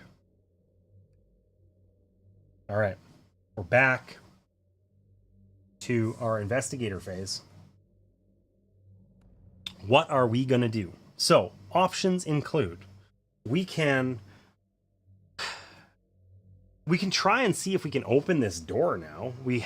So Agatha's in here. We have the silver key that we got off this drunk in the alleyway. We thought it might have opened this door. Now, we just found a brass key that's marked number 2. This is room number 2. So I feel like it's unlikely we can open this door with the key we have.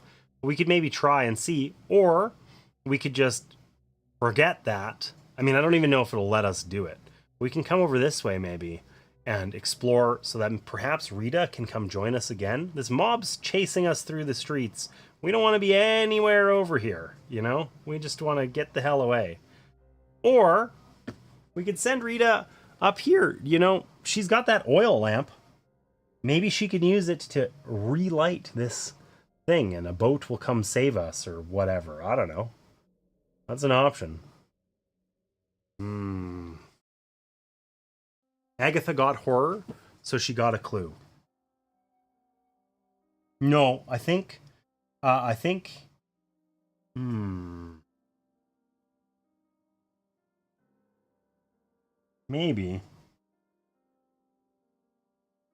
you're right. Maybe you're right. No, a horror check is specifically like the thing that happens at the end of the round where you do a check based on your proximity to monsters. And because she was in a room with no monsters, she didn't resolve a horror check. So I don't think she gets a clue.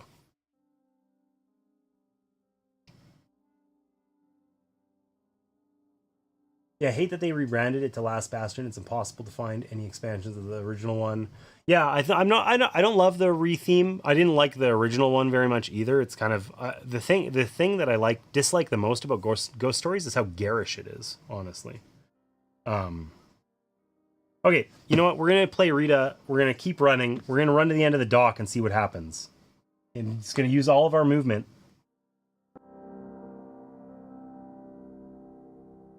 And we're way over here. Let's see what we get. A large unlit lantern hangs from the creaking support.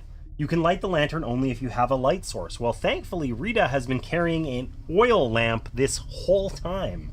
So what could go wrong? What could go wrong? Let's light the lantern. You light the lantern. It burns brightly, its light piercing through the fog. Out in the bay, you see a light flash twice. If you can signal the boat, you could escape. Become focused, then discard this search token. Okay, well, that wasn't quite what we wanted. But focus is really super useful. When we're focused, we can, on a future roll, discard this to convert all of our clue results into successes. So if we do a big roll and get like 4 clues or whatever, which happens, we can spend focused to make them all into successes. Unfortunately, we didn't actually signal the boat with the light. We just pretended to signal them. We kind of sort of almost signaled them. And then that was it. So that brings our friend Rita to the end of her actions here. She actually used her whole movement to get out there onto the dock. Let's see if Agatha can open this door. Let's see if that's possible. She's down here in this room. This is beside her. The door to the hotel room adjacent to yours is marked number 2.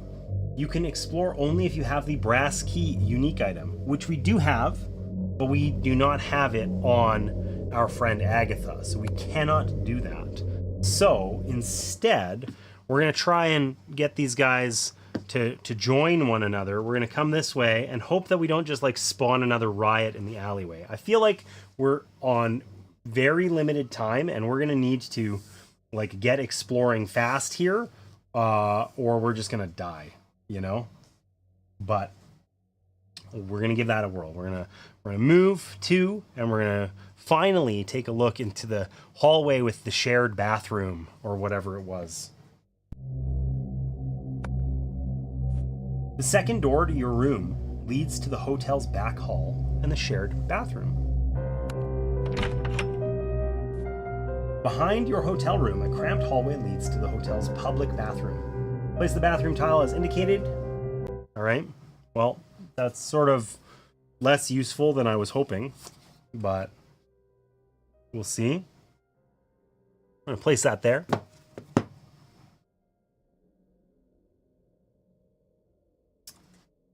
All right. What else do we find? There's a search token in the corner of the hall where there's an end table right here.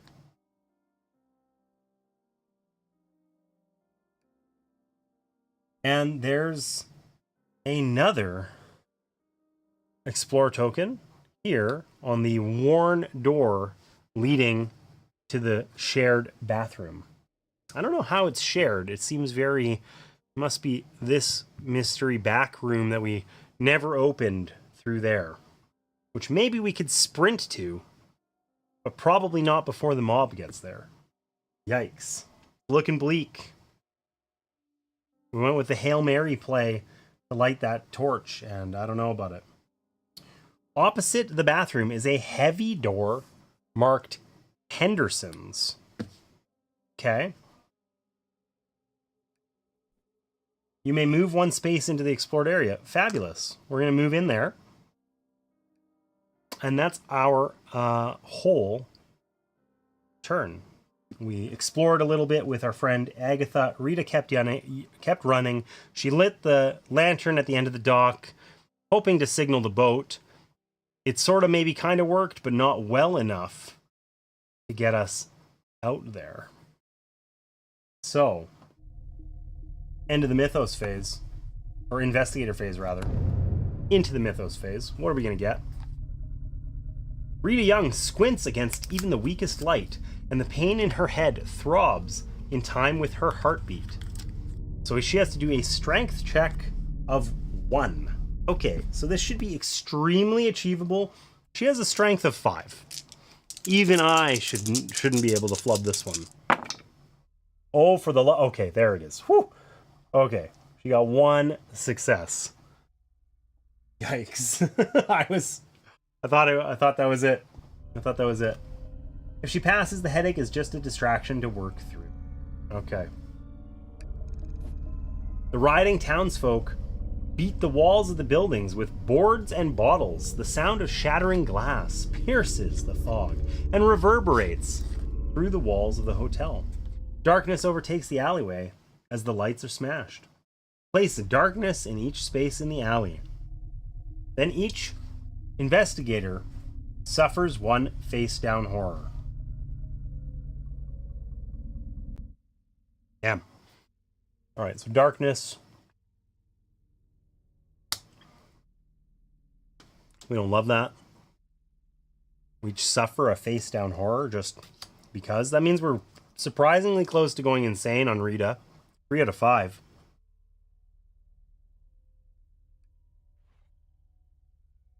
All right. The mob is going to move 2 spaces towards the pier.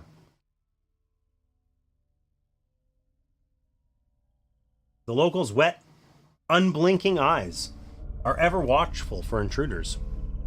Each investigator who shared a space, blah, blah, blah. So same thing as last time.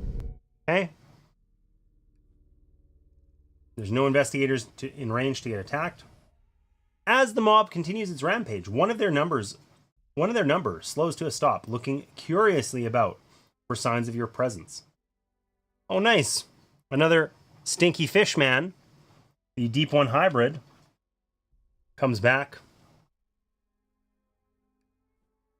It's going to move 2 spaces towards the nearest investigator. That's going to be Rita.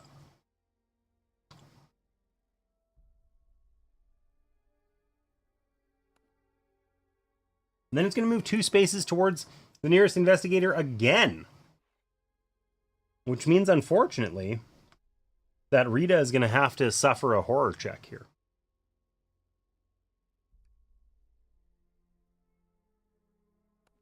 So, she's within 3 spaces of the monster. The hybrid adjusts its clothing uncomfortably. Poor Rita. Listen, we weren't worried about this with Agatha, because Agatha's seen some things. Rita's like 17. This guy's doing weird things with his clothes. She's worried. It's bad. Suffer 1 horror. Will negates. Now, she does have 4 will. There's a decent chance here. All right. 2 successes. Nice. No horror suffered. All right. So, we're done, and we're back to the investigator phase. Let's do it. So, an unfortunate thing for us is this whole scenario, where Rita is at the end of the pier here. And this guy's like blocking. So if she wants to move out of this space, she has to pass an evade check. Now, the good news is this guy's not very high awareness. His awareness is only 3, I think. So, you know, not too bad. Not too bad. But still sucky, because we were hoping to manage to get her back to, you know, civilization over here. Why don't we start with Agatha? She's got stuff to do. She can search this corner desk. She can open the bathroom, or try this door marked Henderson's. Maybe that's the key. Let's take a look. Let's see. We can always click on it. We don't have to resolve it unless we want to. What's it say? You try the door, but the store is closed and the door is locked. After a moment, you hear a voice from the other side say, "Password?" You can check the cult sigil unique item for a password if you have it. Well, we do have it, so let's try that. You turn it over in your hand and find a word engraved on the back, Dagon. You mutter the word through the door, and a moment later you hear the click of a deadbolt. Gain 1 clue. Rad. Okay. So this wouldn't have worked if we had come here immediately without defeating that guy first, but that was an hour ago. The back area of the store is cluttered with boxes and crates. Place the storefront tile as indicated and discard all explore and site tokens leading to it. Okay, so our board continues to grow, and I regret everything about how I organized this. But that's okay. We'll figure it out. We will figure it out. Here's our storefront tile. Maybe what I'm going to do is I'm going to slide Rita on over here. Woo!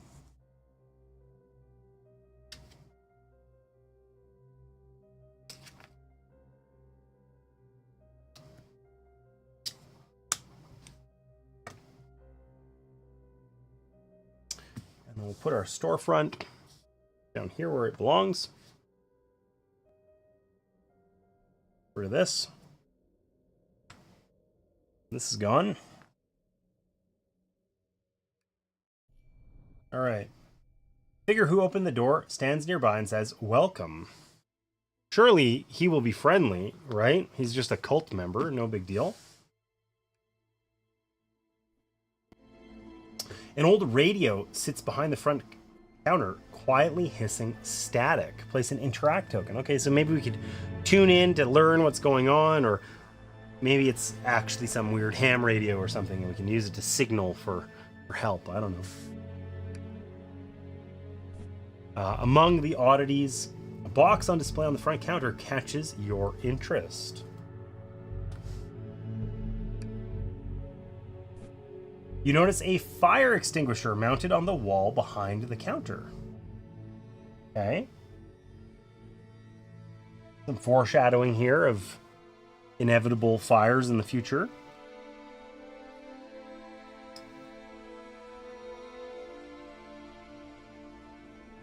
Fire extinguisher is a weapon. We can hit people with it, or we can use it to extinguish fires. And in a prominent glass case in the corner, a bizarre statue is on display. Hooray. A small but heavy shelf stands near the door. You could use it to fortify the store, should the need arise. Huh. Also, probably some foreshadowing there.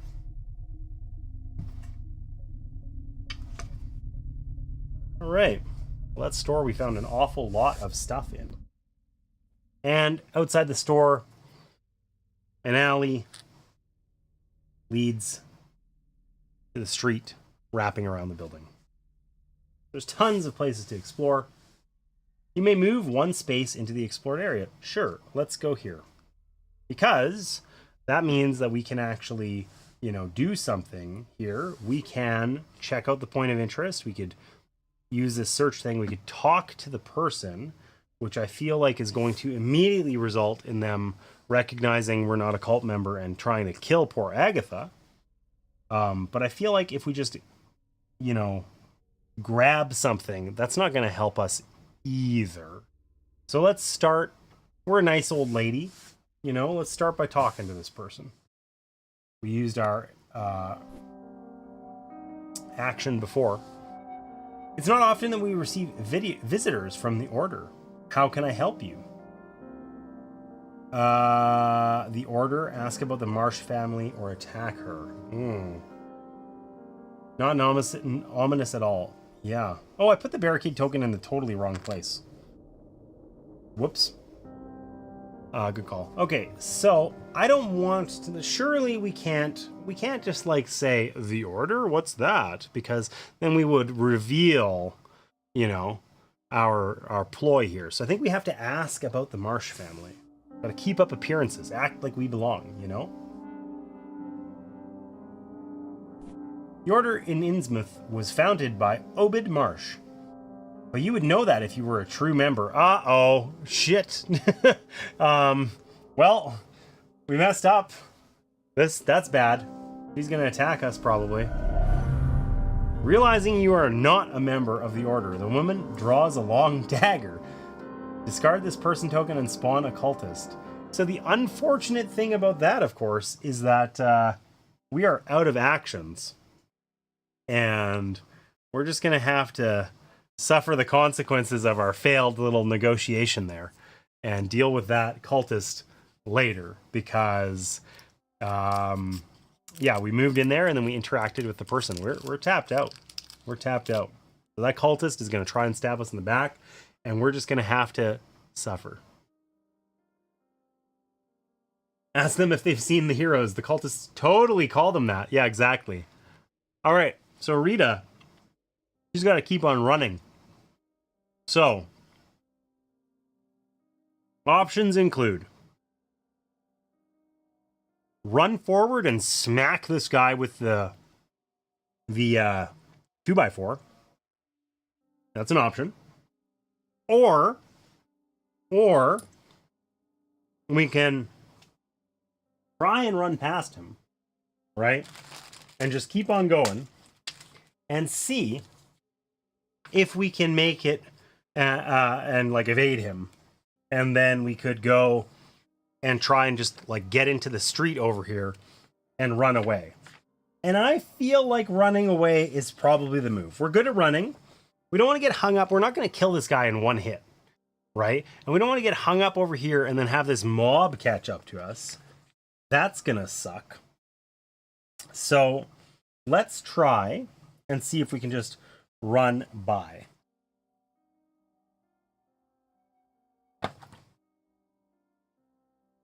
We're going to go 1, 2, and we're just going to try to leave this space. So we have to do an evade check because this guy's staring us down. He's stinky. He doesn't like our attitude. He doesn't like our Gen Z slang, you know? You vote 2x4? No way, really? This guy's got 6 health. 2x4 is 2 damage. We could only use it once. So I think we're really unlikely. Alright, we did say we were going to smash people in the face, though, didn't we? Alright, let's try and attack him instead. We'll run over there, and we'll smash him in the face with a 2x4. Which is a heavy weapon.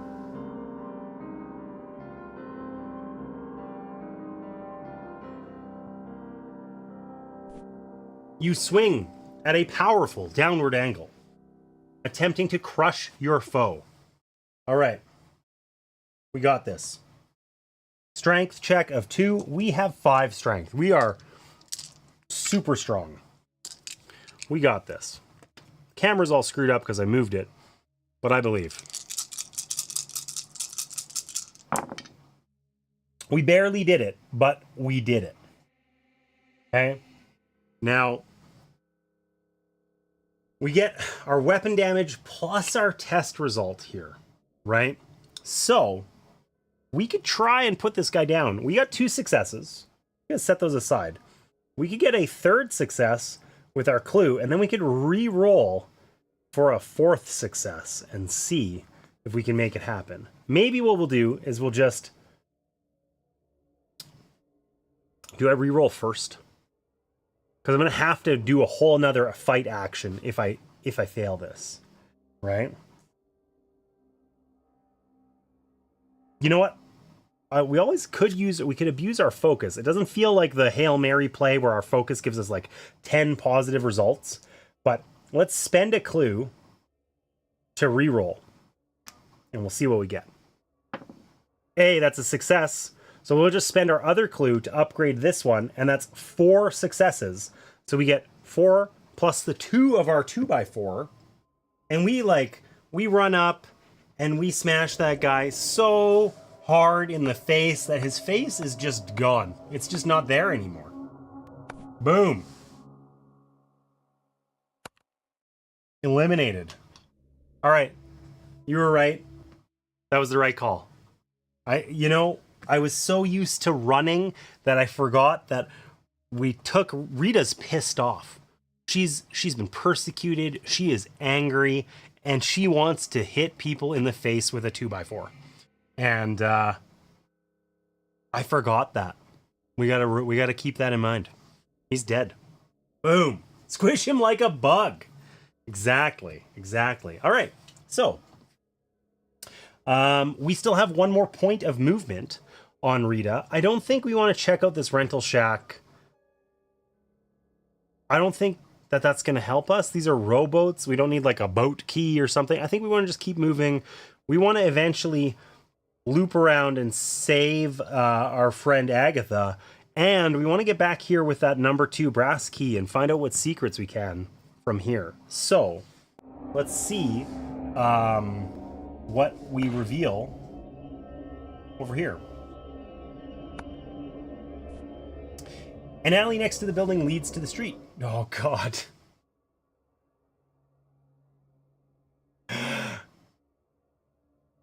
All right. That was mean.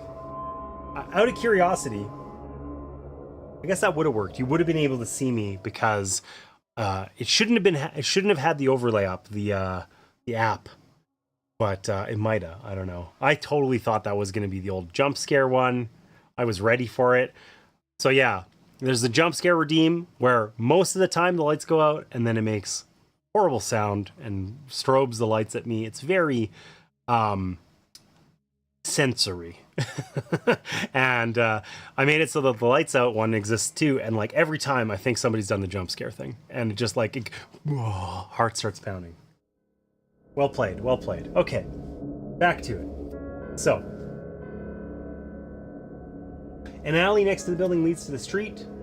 Let's reveal what's there. Hey, we make it. You peer down a dark alley to the east of the building. Place the alley corner 1 and alley 1 tiles as indicated. Okay, so we've looped around, essentially. We've found it. We've made it there.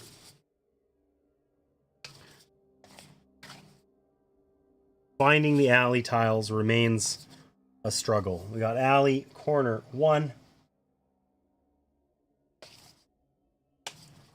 and alley 1. Wonderful. We did it. We found our way back home. You notice a stack of several crates. Place a search token as indicated. Okay. We know what happened last time we looked at crates, so we're just going to pretend those don't exist. A figure peers into the alley from a door leading to the adjacent block. Huh. Well, we're not good at talking to people either. And another door leads to a tower that stretches high above the rest of the nearby buildings. Surely we wouldn't get stuck in the tower and die, you know, when the mob breaks down the door. All right. So that's what we got. You may survive this yet. Crates sound like a red herring. Agreed. Well, listen, even if they're not a red herring, it's like we tried last time and we all know how it went, you know? I looked at the crates, found nothing. Looked at the boat, missed the fact that I had a ginormous hole in it and a dead body nearby. I'm not the most observant. Rita, you know, not the most observant. But we have used up all of our actions. We did some exploring down here with our friend Agatha, and Rita has just kept up the running and took a moment to ruin some guy's face with a 2x4. I'm betting that was cathartic. So let's see what we get for our mythos phase.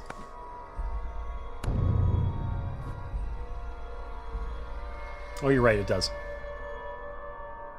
A disembodied voice whispers blasphemies into your ear. This mythos affects the investigator with the highest lore, that is Agatha. You do your best to disregard the voice. So we need to test our will. We have 4. Let's see what we do. See what we can do. Will test of 2.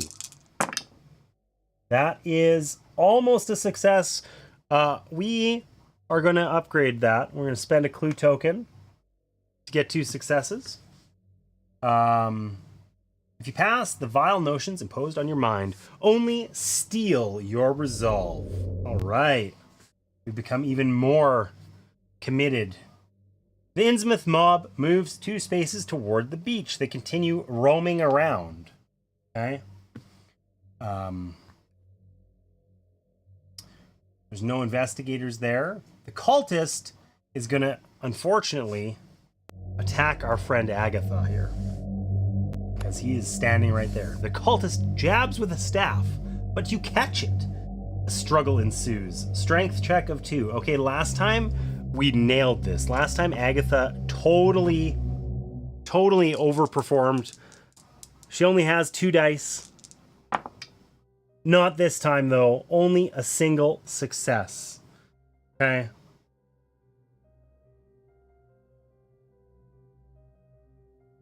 Do we want to try to re-roll this? I think we do.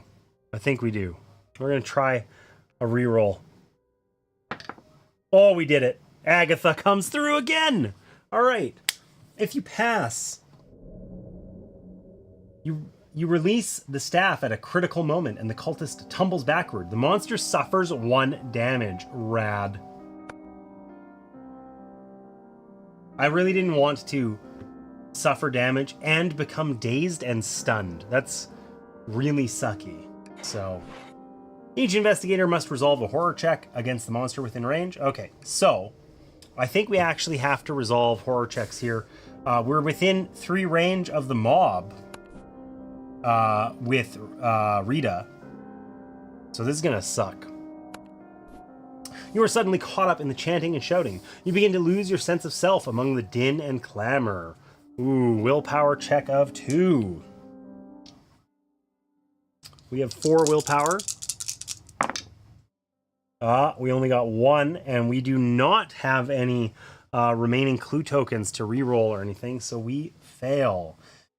If you fail, lose yourself to the moment, suffer 1 horror, and become dazed. Okay, so this is actually really bad because we do not have a whole lot of bandwidth here. I wanted to use this whiskey at some point to drink my problems away, but we never seemed to have an opportunity to stop running. So, what if you like blasphemies? Agatha, yeah. All right, so cower in fear.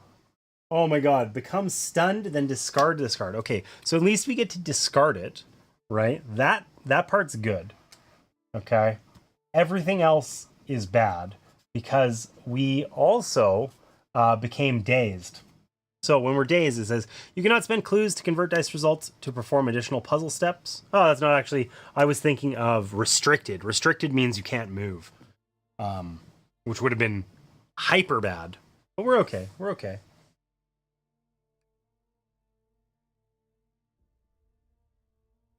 But we are stunned as well. So stunned means we only get 1 action next turn. So we're stunned and dazed. 1 action, no rerolls. We don't have clue tokens anyway, joke's on them.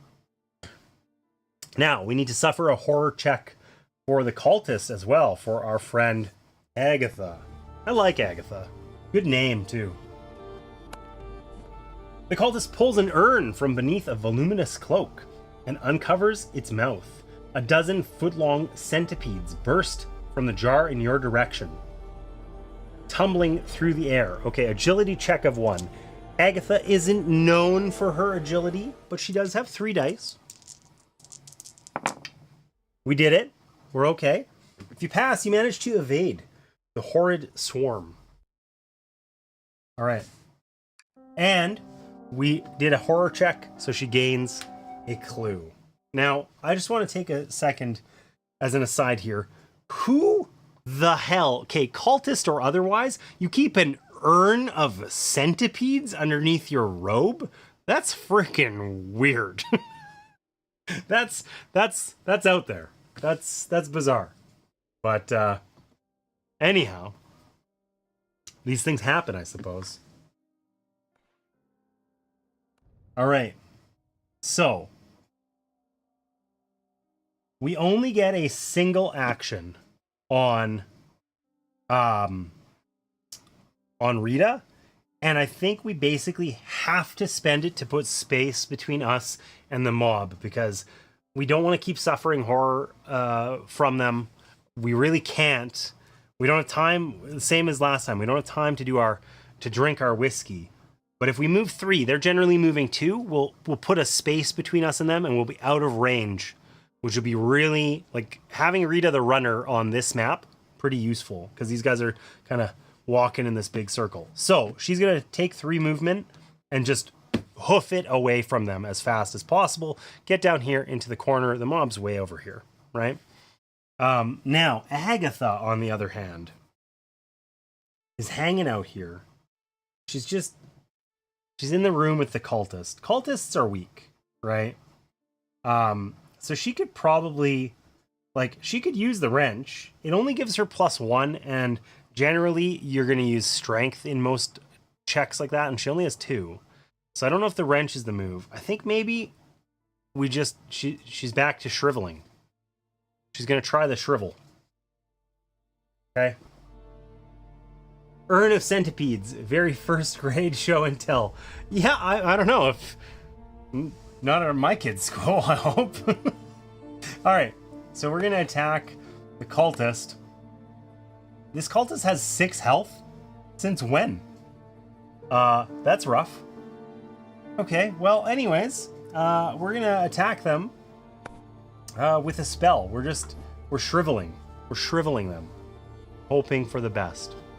As you chant the words of the incantation, you trace mystic sigils on the ground at your feet, attempting to meld the power of both thaumaturgy and evocation simultaneously. Lore check of 2. Okay.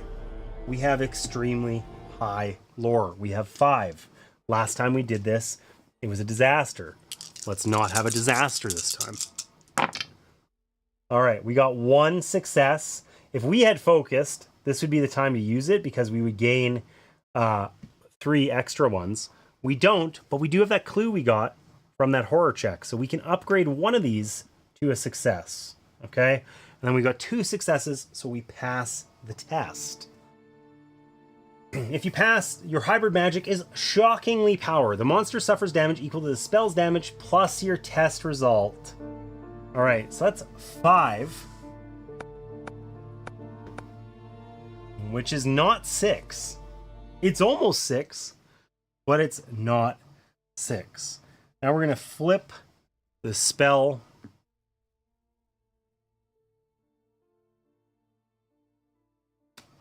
And do what it says. The spell works exactly as you expect, aside from all the blood. No additional effect. Okay. So, we need to do 1 more damage to that cultist. The spells are risky, right? Because often, generally, they have negative effects, right? So, maybe for 1 damage, I think we break out the wrench. It was Agatha with the wrench in the storefront. I think that's the move here. So we're going to attack this cultist with a heavy weapon. As your foe closes in on you, you heave your weapon upward in a tight swing. Oh shit, it's a strength check of 2. We're back. We've done this before. Come on, Agatha. Oh my god, it's so close. We got 1.5, but we no longer have any clues. So we failed. Sucks to suck. If you fail, the monster suffers damage. Oh, sorry. If you fail, the difficult angle makes for an ineffectual swing. So it turns out it wasn't Agatha in the storefront with the wrench. Damn. You hate to see it. You hate to see it. Alright. Mythos. What do we get? Agatha's going to continue to suffer from the cultist.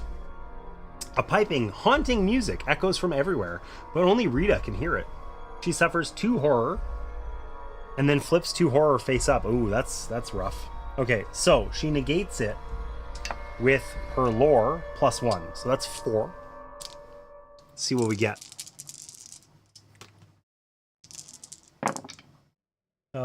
Is this a... No. Okay, so she got 1 success.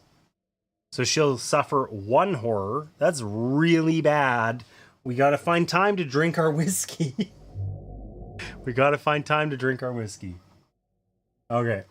So. Hysteria. Flip 1 damage face up. She doesn't have any damage, so that's actually not bad. Okay. But we do have to flip 2 horror face up. So that's always random. We're gonna shuffle these up. See what we got. We got Steely Resolve. Resolve immediately become focused. She already is focused.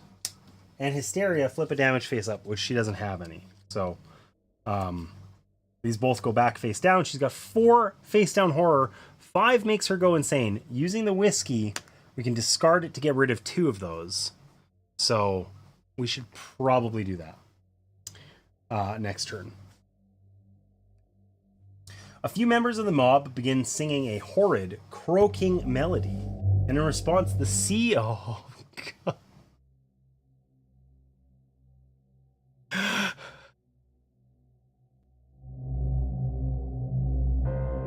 Damn it. Damn it. The sea begins to sing along. The inhuman notes echo through the alleys and streets, insinuating themselves into the minds of all who hear it. Uh-oh. Uh-oh. Remember how we were going to drink our whiskey next turn? I don't think so. Each investigator suffers 2 face-down horror. Well, Agatha can handle it. So that puts our friend Rita at 6. at 6 out of 5, which is not so hot. So, what happens when we go insane? I don't remember. It's been a minute.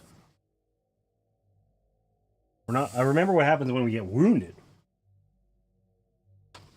Not when we go insane.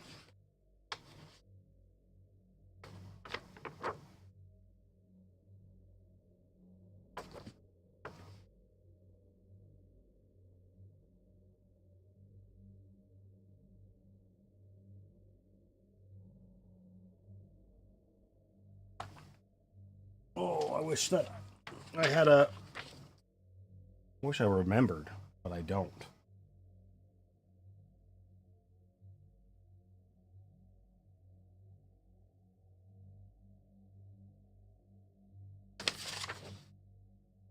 Insane. When you suffer horror equal to or exceeding your sanity, you become insane. Gain an insane condition. Sure. Let's do that. And discard all your face down horror cards. Okay. I like that because we had 6 of them, and I don't want to have 6 of them anymore. Read the back of your insane condition. Do not reveal it to the other investigators. That's going to be hard to do. And if we suffer horror equal to our sanity again, we die. We're out.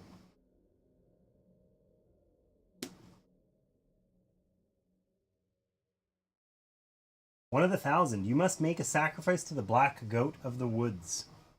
Oh my god. You do not win the game as normal. At the start of your turn, if you have a bladed weapon and you're in a space with exactly one other investigator, you immediately win the game and the game ends. The game ends for any other reason you lose.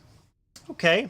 That's kind of ocky-pocky because, you know, I guess we don't have these anymore.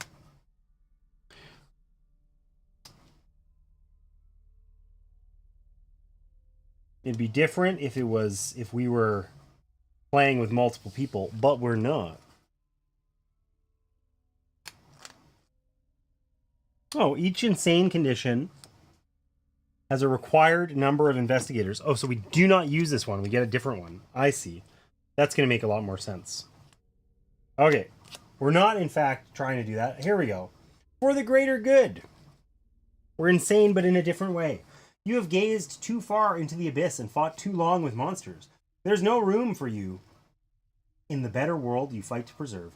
Best if you not live to see it. You do not win the game as normal. Instead, you win only if the investigation is complete and you have been eliminated. Do I have to try to die? I don't think there's any ones that just say 1. Are there? Let's see. I think it's the number of investigators that are in the game, not players. Oh no, it is players. Because there's a bunch that are 1 only. Okay.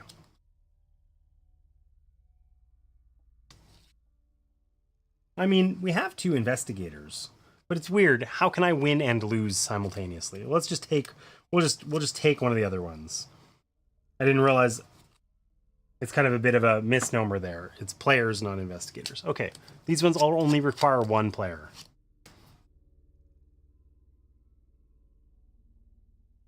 Suspicious. Your friends glance at you. No effect. You win and lose the game as normal. Okay, well that's less fun. That's way less fun than the other insane conditions we had. But at least it's resolvable without being weird.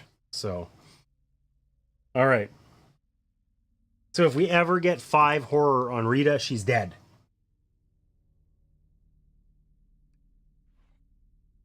The Innsmouth mob is still going to move to the rental dock.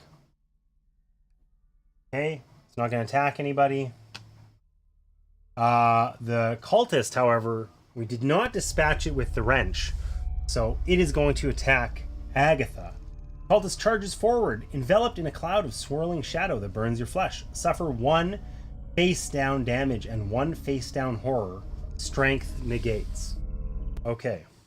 Does strength negate both of those things? Or only 1? I don't know. I'm going to say both. Seems like both. Alright, we roll 2. What do we got? We got 1 success and 1 fail. So we negate a damage but suffer a horror? Maybe? Let's go with yes. Or we'll suffer a face down damage and negate the horror, I guess. I don't know. I don't know how to resolve that threat. I'll do that. Okay, each investigator must resolve a horror check. Okay, we don't resolve one for Rita because we put up enough space between her and the mob, but we do have to resolve one because we didn't kill this stupid cultist. But we gain a clue from it at the end. The cultist holds a sphere of dark crystal in one hand. How much shit does this cultist have under those robes? Wow. Reaches out toward you with the other. Lore. Okay, well, lore check of 1. I think if I was in the room with that one, I'd had to attack them. I also had a broken leg. Wow. Yeah, last time when we were playing, I had a broken leg and a broken arm. Oh my god, okay, there is that one success at the front. I thought I rolled 5 failures. Whew. Okay. If you pass, you recognize the danger and avoid the grasping hand. Okay, so we did not get our butts kicked by this cultist, and we do gain a clue token. And our Mythos phase is over, and we better, it's feeling like tenuous, like we got to get some stuff done here, or we're gonna die a horrible death. Now, unfortunately for us, if Rita continues running, 1, 2, 3, she's not actually in the same space as the cultist, and thus cannot hit said cultist with her 2x4. So it's Agatha time. Can Agatha do it with the wrench this time? What do we think? What's the likelihood that Agatha can just smack this guy down with the wrench? I think she can do it. I've always believed in Agatha. I've always believed it. The cultist has a bag of holding for sure. Time roller, welcome in. Nice to see you. Okay, we only got to do 1 damage to this cultist. We've got a wrench and a dream. Attacking with a heavy weapon. You drive your weapon into your opponent's chest, then follow up with a series of swings to the head and shoulders. The monster suffers damage equal to your test result. We only have to do 1 and we get our test result plus 1. So this is a win. This is a win no matter what, but let's see what we can do. Well, it doesn't matter. We got nothing, but 0 plus 1 is still 1. And thus, this cultist is dead. As the store owner crumbles to the ground, the dagger falls from her hand with a clatter. Place the ritual dagger, common item, in the cultist's space. Okay. So, ritual dagger. Cultist dead. We like dead cultists. That's the best type of cultist, in my opinion. Ritual dagger, roll 1 additional die while casting a spell. Given that we've been, abusing this shriveling the whole time, that would actually be pretty nice to have. So we could pick these up. We could pick up the ritual dagger and the fire extinguisher. I'm assuming the fire extinguisher is going to become valuable at some point here. Or we could look at any of these other things that are here. Pick up the dagger. Beats a wrench. Yeah, totally, right? And that we would also pick up our fire extinguisher, because we can pick up everything in this space, right? So let's do that. Let's spend our turn, pick them up. I don't know how we're carrying all that stuff. We also have a bag of holding, I guess. All right, Agatha did it.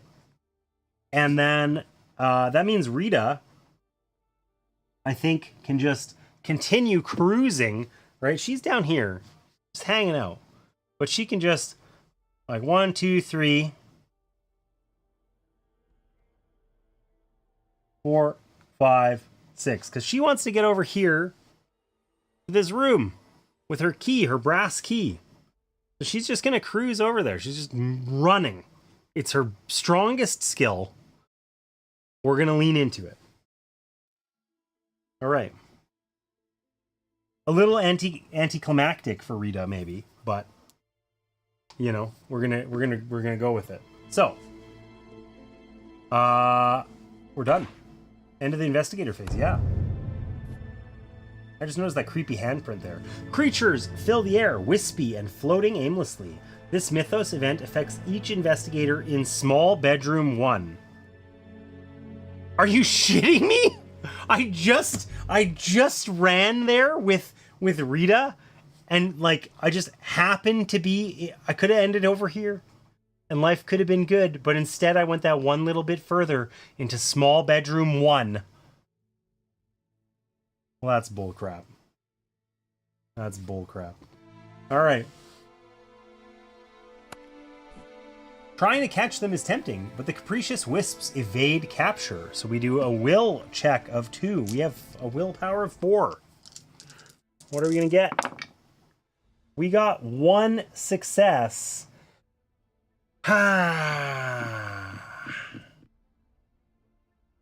If we fail, we take 2 horror.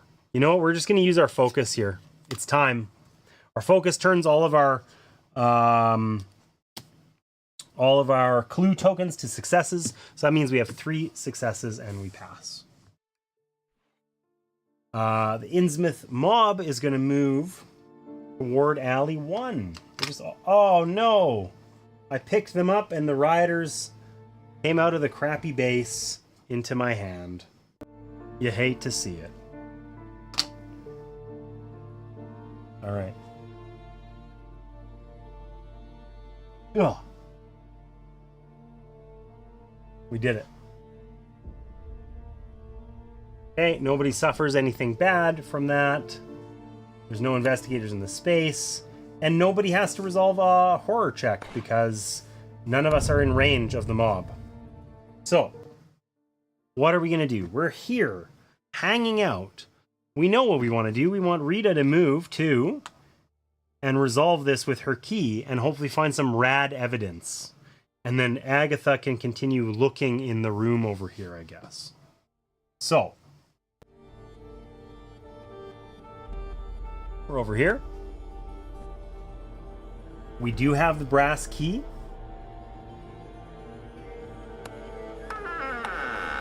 You open the door to room number 2. The room has been lived in recently. A briefcase sits on the bed. Discard this explore token and place a search token as indicated. Okay.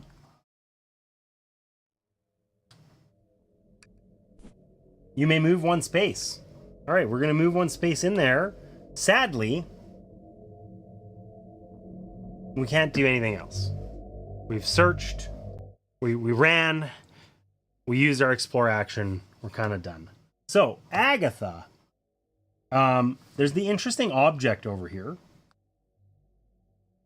I think I kind of want to go here, resolve this, and then move back. So that we can...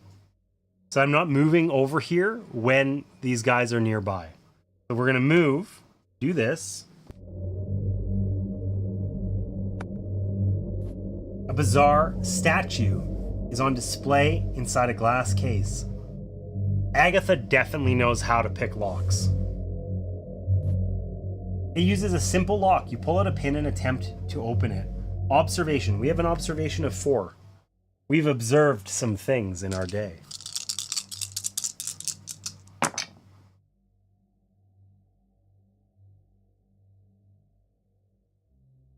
We're going to get 2 successes. We want this open. We want this open. You unlock the case and the glass panel swings open quietly. You take the statue from the case. A tag hangs at the back of it and reads, "For sale by the Marsh family. Please contact for price."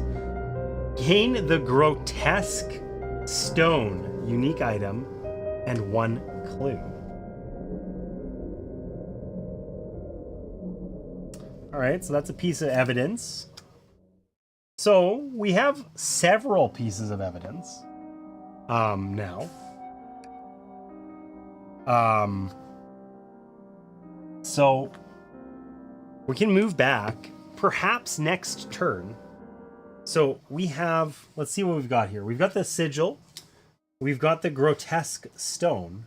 Maybe next turn, we should try and use up our old journal and see what happens. Log our stuff in it and see what occurs. I mean, we'll resolve this first because I think that might be evidence as well. But I guess we'll see. All right, so we're on to our mythos phase. Unbidden, the terrible things you've seen rise up from your memory, where they were safely locked away. Each investigator flips 2 horror face up. Okay, Rita doesn't have any, so that's cool. But she's lived a long life. As we've talked about, she has seen some shit. So, she's got some painful memories in here. Keep face up. Roll 1 fewer die while resolving a lore test.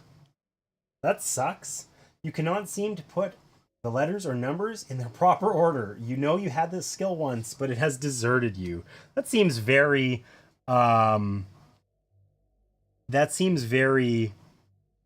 appropriate for her age. And also a minor shock, which just doesn't do anything. So we have 6 total horror on Agatha, which is not great. Oh, here we go. It's begun. I remember this now. One of the locals glances up at the tall bell tower. He tries the door but finds it locked. Unable to get inside, he smashes his lantern against the door, covering it in burning oil. Place it as indicated. That's not good.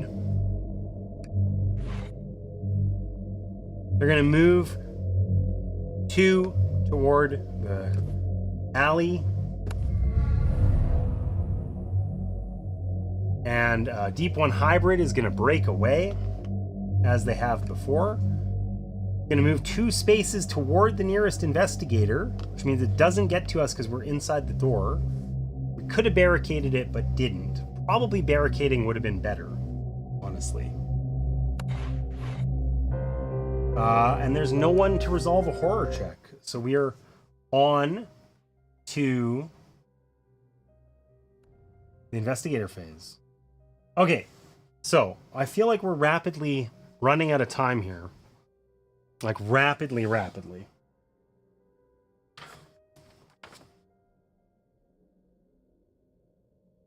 We take damage if we move through spaces containing fire.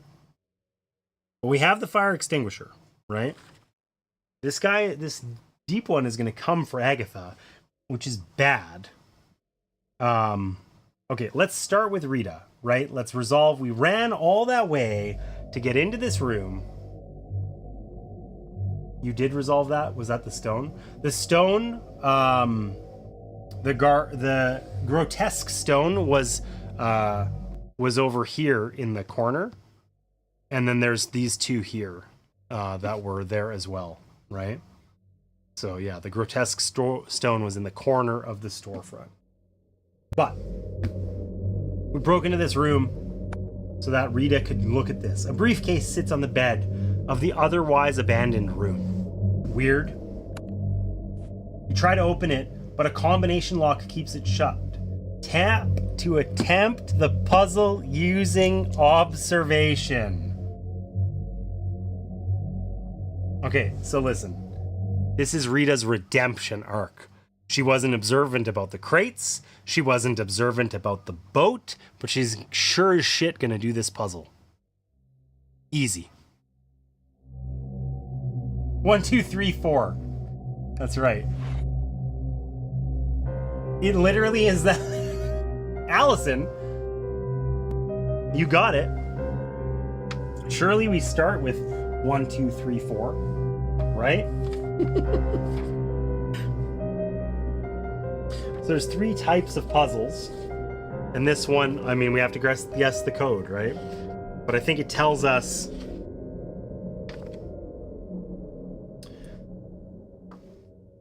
whether they're correct or not. Oh yeah, now it's like Wordle. Clue token is like it's correct but in the wrong space. And another sign is that it's both correct and in the correct space. But it doesn't actually tell us which one, right? So, all right.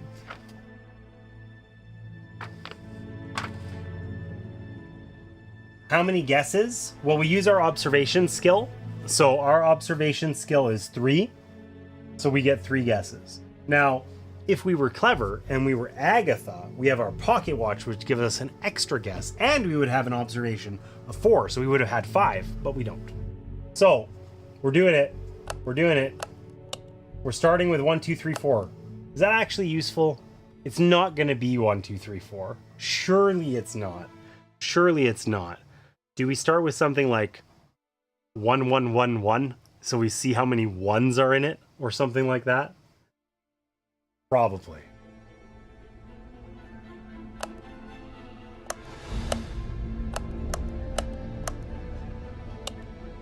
We're going to start with 1, 1, 1, 1.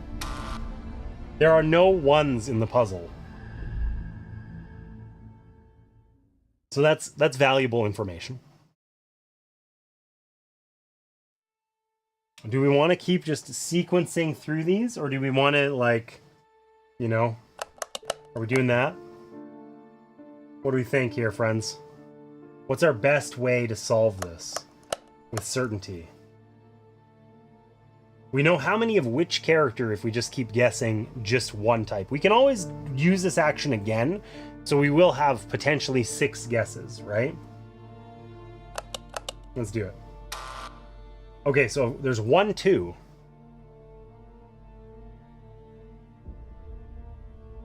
But of course we don't know what position it's in. So that's sucky. Do we think probably there's a combination of the other ones? But I don't know how we actually... We're just doing this. Okay, there's 2 4s and a 2 and a 3. But we don't know their positions, and we failed to solve it. But we can try again.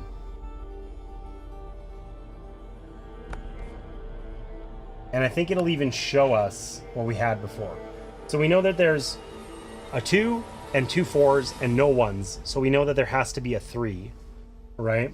So like... It doesn't want to let me type.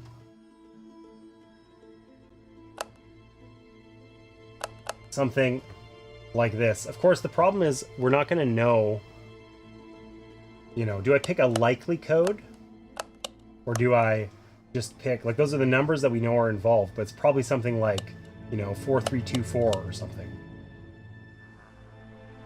But it's hard for me to know, like, to discern if I find out that, yeah, they're correct, like, which ones are right, you know?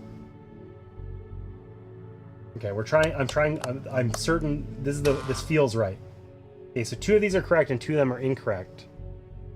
So we have to swap the position of 2 characters, presumably, but which ones? Oops. I swapped the positions of the wrong ones.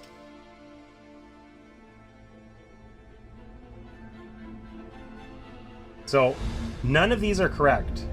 So that means that the 4 and the 3 were correct, and it was the 2 and the 4 that were backwards.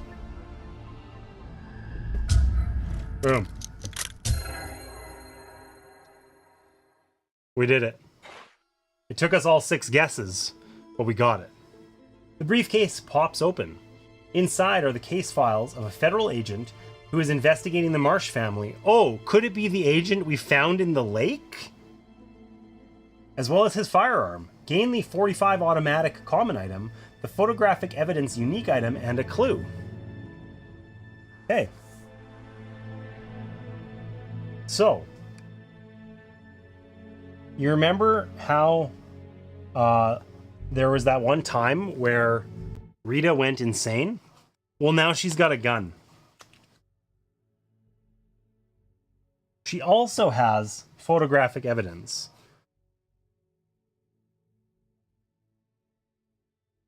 Now, I wonder, do we have to give that evidence to our friend here to use the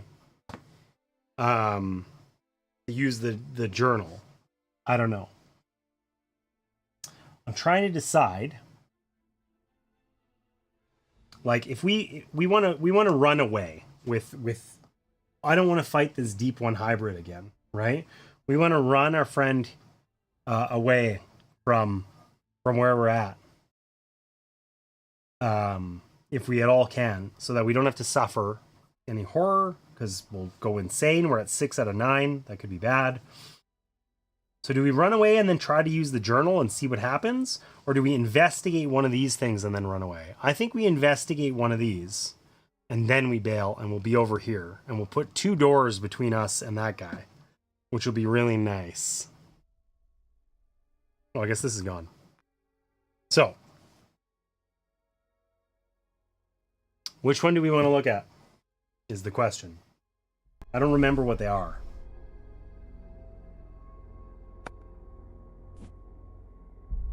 The radio is cackling with static. Then you hear a voice. This is the captain of the Lively. I'm currently moored in the bay by Innsmouth. Is anyone there? Ooh, so we can talk to the captain. Or we can search the wooden box with sliding panels on its surface. I think if we can only do one of these, this one's the better one, the radio. Can you pick us up? Probably. Let's try that. Craven, is that you? The captain must have been expecting someone else. You tell him your situation. Not sure if I want to take on unknown passengers in the middle of the night. How do I know I can trust you? 3 influence. Have we lost yet? Jared. Bad things have happened, but we haven't lost quite yet. It's coming, though. Don't you worry. Came just in time to watch me fail. I have to try and convince little old Agatha here. Has to try and convince the captain that he should really pick us up and save us from this forsaken island. So we're going to roll 3 dice. We got 2. We got 3. We'll spend a clue to make that another success. We got 3 successes. This is probably good enough. How do I know I can trust you? I'm just a little old lady. Save me. I am supposed to pick up Agent Craven. I will come pick you up, but you need to find Craven and bring him with you. After a short pause, he continues speaking. I cannot see through this fog. Light a lantern on the dock when you want me to pick you up. Ring the fog bell when you are ready for me to come. Well, shit, I don't know where the hell Craven is. Okay. Well, the good news is Craven wasn't the guy we found. It was like Agent Glint or something. I don't know. Wasn't the guy we found. I'm pretty sure. But where the hell is the guy? Like, I don't know where else to look. Maybe in this other building or in the tower that's now on fire. But anyways, we're running. We're going to run away. And that means it's Mythos phase.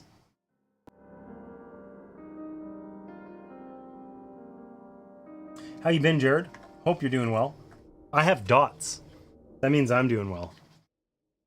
More dots.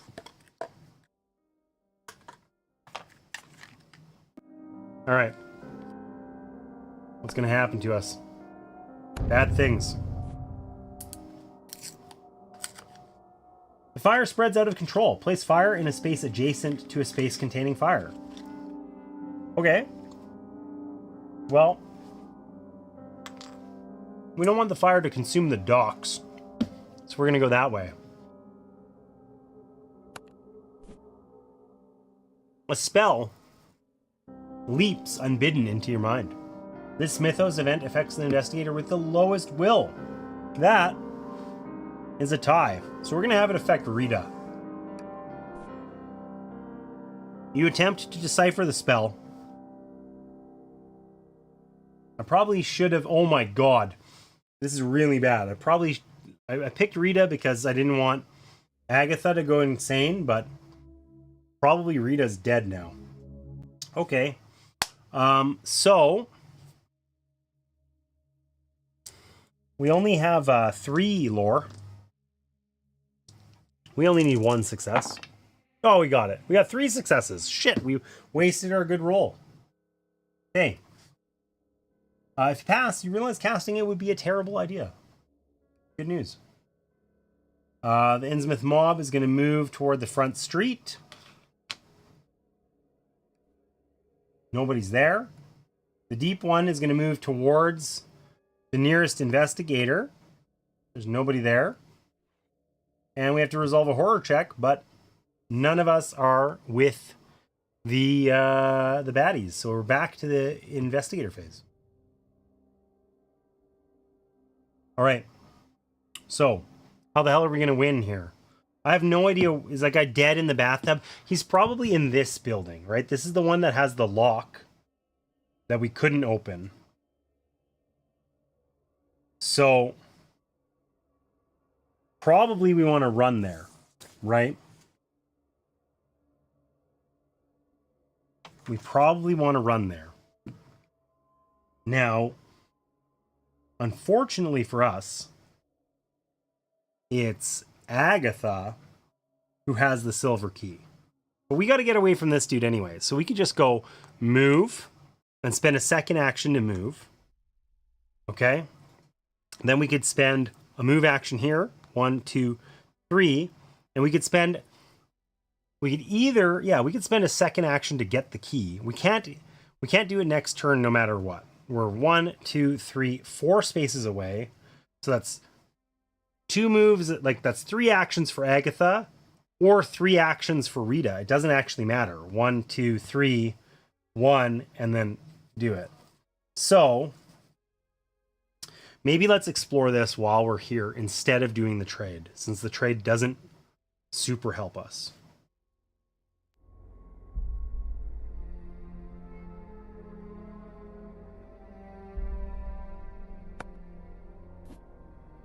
A weather-warped door leads to a dark and apparently disused building. Do I want to do that? Am I going to find the guy's body here, or am I just going to find more enemies and die?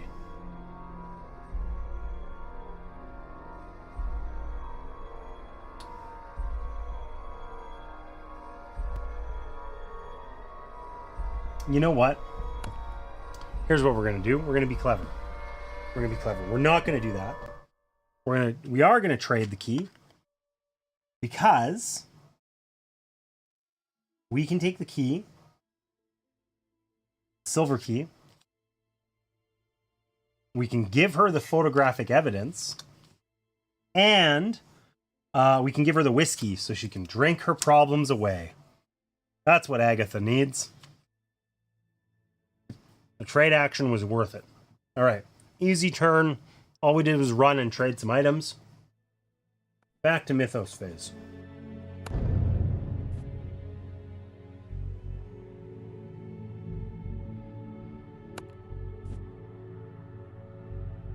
This sounds uncomfortable. Agatha Crane's limbs are wrenched into impossible angles by an invisible force. Agatha suffers 4 damage, strength +1 negates. So we can negate at most 3. And potentially we just get wounded here immediately. What do we got? No, we got 2 successes. We don't have any clues. So we got 2 successes. We take 2 damage. And we don't even take it face down. Like, what a brutal thing. I feel like impossible angles sounds like a really uncomfortable thing to have happen. So, we got a twisted ankle. We become restrained, which means we can't move next turn. That's really suboptimal, I believe. Poor old Agatha twisted her ankle. And we got a demoralizing injury. You gag at the scent of your own blood. Suffer 1 additional face-down horror. Damn. Okay. Well, the good news is we got to discard the twisted ankle. So we're not dead. The bad news is we're restrained, we're paranoid, Oh shit. Whenever you end your turn within range of another investigator, flip one horror face up. I forgot about that. Guess we're doing that now. I guess we wouldn't have had this horror in there. Rightly or wrongly. And we got a minor shock. Doesn't do anything. Alright. We're at 7 out of 9 horror. And 3 out of 5 wounds. It's looking bleak. The Innsmouth mob moves 2 more. Nobody's there, so nothing bad happens. The deep one moves 2 spaces towards the nearest enemy. It also doesn't catch us. We don't have to do any horror checks because we've successfully been running away. Run away! Strategic retreat has been working out really well. Okay, it's a good thing we gave the key to Rita, because Rita doesn't have a twisted ankle. So, 1, 2, 3.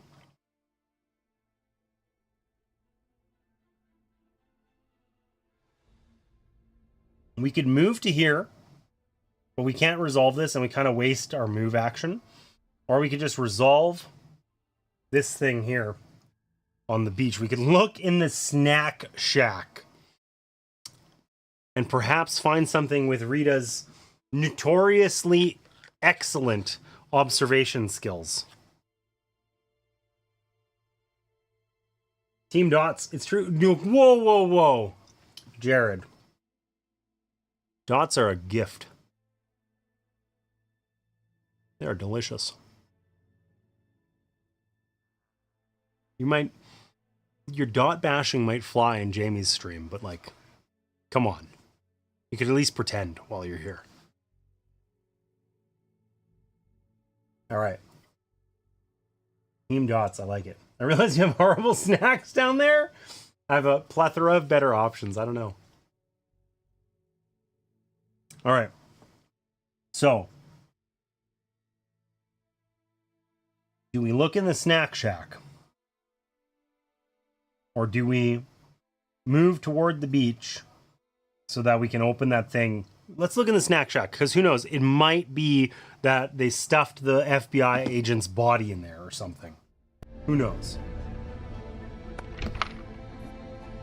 You notice a locked cabinet under the counter. The padlock is old but sturdy. You will need a key to unlock it. Okay, well, we don't have the key, so I guess we're not actually doing that. I guess this is in the same space. This isn't actually blocked off, so we could do the rowboat instead. We know how well that worked last time. A rotting, waterlogged boat sits low in the water. Let's search it. Perhaps you could use this boat to escape. You push back the tarp and look over the boat. Oh my god, it's deja vu. Last time we did this, we didn't spot any problems. We jumped in the boat and it sank immediately. Shit! Okay, we're spending a clue to get at least one success here, because I don't want to drown, man. I don't want to drown.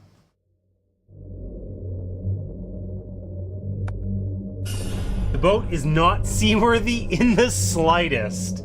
Thank God. Okay, so that was not at all worth it. We discovered nothing. We wasted a clue and used all of Rita's turn for it. Agatha with the broken ankle is going to try the book. Okay? You've tracked all the evidence you've managed to gather on the Marsh family. You can compile the evidence you have to see how close you are to proving your suspicions. If you find enough evidence, you might even be able to solve the mystery here and now. Let's compile the evidence. You're convinced that the Marsh family is guilty of some monstrous crime, but you cannot quite prove it. You only need 1 or 2 more pieces of evidence. Really? I guess they know what we've found.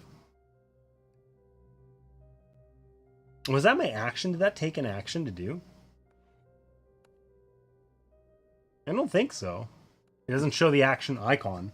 I didn't know we could check in on if we had enough this whole time. Okay, well, Agatha's going to drink her whiskey. So as an action, discard up to 2 face down horror, then flip this card. Now we have a broken bottle, and we got rid of 2 face up or face down horror. You'll be bringing the good stuff with you to Adepticon? Sounds illegal. Man, I say this every year. I said it last year. I'm saying it. I'm finding myself saying it again this year. I need to do more travel. But my travel budget is $0. That makes it hard. Really difficult. Hey, Jared, surely if you hate the dots, you're gonna like Tootsie Rolls, right? Fire spreads out of control. Place a fire in a space adjacent to a space containing fire. Okay, this fire feels like very much like a timer, and it's gonna screw us. Skittering and creeping, 100,000 spiders emerge from their hiding places. Rita Young scrambles to avoid the worst of their bites. She's agile. She's got 4 agility, I believe. Hell no! Damn it, man. Okay, so she got 2 successes, which she passed. She receives only a trace of their strange venom, but the experience is traumatizing. She suffers 1 face-down horror and becomes dazed. So dazed means we can't reroll next time. All right, overall not that bad.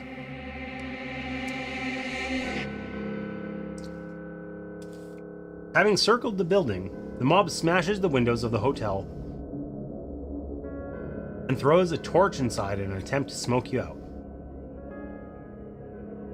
I think I'm gonna lose. I feel like I've just been dilly-dallying.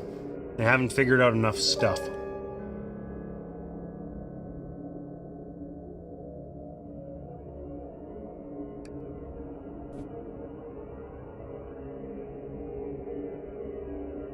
And yet we remain friends. It's true. Alright, the hotel's on fire now. Hope we didn't have to find the agent's body in there. Like in the bathroom or something.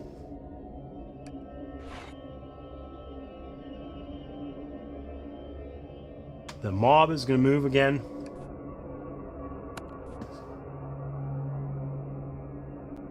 This guy's going to move again. I'm pretty sure enemies just ignore fire.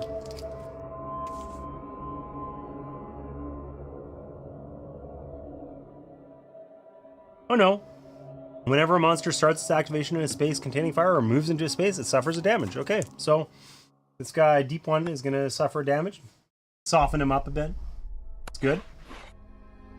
And unfortunately, we do have to resolve a horror check for our friend Agatha here. She is within range of the mob, the riot, because she couldn't get away with her busted ankle. Twisted, I guess. You're suddenly caught up in the chanting and shouting. You begin to lose your sense of self among the din and clamor. Okay, so she gets a will check. She's got 4 will. She needs at least 2. Let's do it. 2 successes. Easy. Easy. If you pass, you manage to extricate yourself from the mob. No big deal. And she gains a clue. Rad. Okay. We gotta go quick. We're back to the investigator phase. We have found absolutely nothing. Agatha is gonna get run down by this mob sooner rather than later.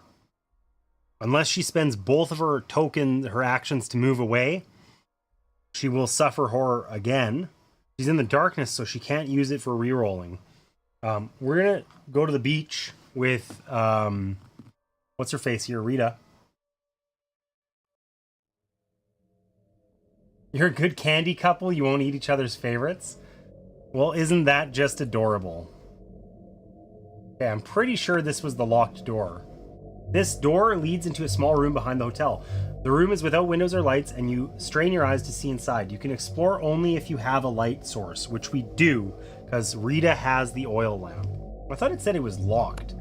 If I ran this whole way and it's not actually locked, I'm going to be really... I think... Damn. Damn. What the hell do we need the silver key for? Wasn't it a locked room behind the hotel? I could have sworn it. Anyways, you hold your light high to illuminate the room. Shelves of books that have collected years of dust line the walls. Place the library tile as indicated. Okay. Find the library.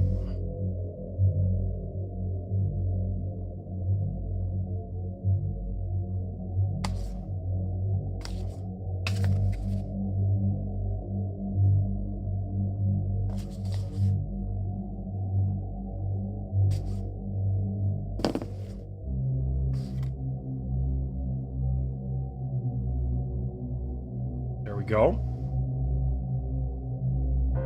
And then place darkness in each space of the library. Okay. Dark in there.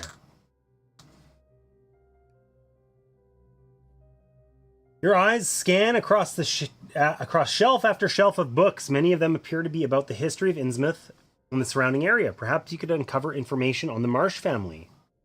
Okay, so we get a search token in here. That's our final piece of evidence, maybe? You may move one space into it. Okay, that doesn't really help me. I have 2 more moves left, but then I can't do anything. So, the question is, do I try and go into this disused thing and hope that, you know, that works out? Or do I just keep running? We haven't found Craven, and I have no idea where he could be. We could still talk to this person over here. I was really hoping he was going to be in this room. I don't remember this part of the scenario. It feels like we're going to lose, which feels really bad, actually. But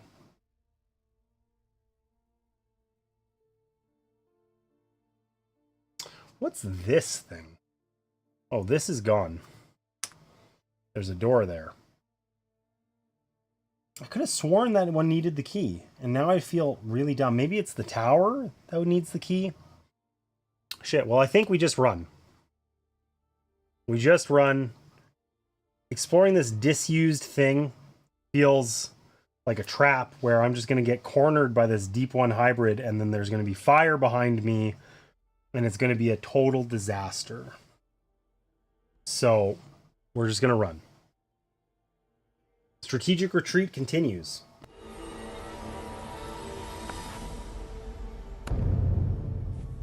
What's going to happen? Fire continues spreading. If we'd been really clever, we could have just like put it out early, but that's never happening now. The cobblestones underfoot are rounded and uneven from time's passage, or perhaps malicious assemblage. Somebody really purposefully put that cobblestone path together roughly so that I would trip in the future. This mythos affects an investigator in an alley or street with the lowest observation. Neither of us are in the alley or street, so nothing bad happens. As with one voice, the mob cries out in a language you do not understand. In response, a repulsive creature emerges from the water. Oh, a deep one. Okay, so the deep ones are very fishy. And, you know, they don't have hybrid webbed feet and hands. It's full web.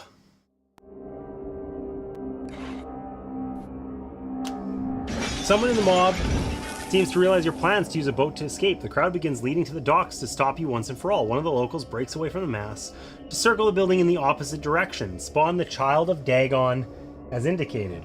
Rad.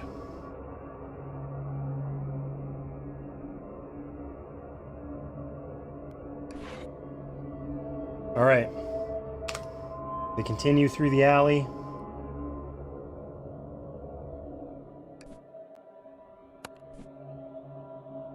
The deep one continues. He's over here too. Man, I'm just moving that shovel holding guy out of the mob.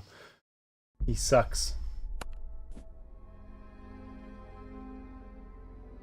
Oh, the deep one's gonna move toward us. It's close. We're gonna suffer some horror. And the Child of Dagon moves towards us. He was moving the opposite direction, is that right? You gonna actually do that? 2 spaces towards the nearest investigator. I mean, he was supposed to be moving in the opposite direction, but isn't he just gonna die from the fire? 1, 2, I guess. I don't know. Thematically, it seems like that's what he should be doing. Okay, horror check. So, our friend Agatha needs to resolve a horror check against the deep one. Means she will gain a clue. The deep one begins to mumble something in an alien tongue. The words begin as a trickle, but eventually build to a torrent of incomprehensible shouts and bury themselves in your mind. Suffer 2 horror. Lore negates. So we would normally draw or roll 5 lore, but we've got a calcula And we just can't put the numbers together like we used to. So we actually only roll 4. Sucks to suck. Getting old sucks, apparently. Sorry, Agatha. All right, we got 2. So we suffer no horror. We're good. Okay, but we gain a clue. And then no one else does a horror check. So that's good. So the question is, where the hell is Craven? We're never finding this guy. Okay, well, I guess we owe it to ourselves to search in here with, what's her face? The pages of those books seem stiff and they smell of salt, as if they've all been soaked in seawater at some point in the past. You find a number of books concerning lineages of important Innsmouth families. In the pages of a book on the Marsh family, you find a torn up piece of paper. You attempt to piece it back together. Oh my god, observation, not like this. No. Why does it have to be the unobservant Rita who's doing it again? Okay, so we gotta like move these. Do we swap them? Is that how it works? Yeah. So they're in a grid and we gotta swap them. So that sucks. I guess these guys. That looks vaguely correct. I don't know if we're doing this with 2 more moves. They're all oddly similar. I don't care for.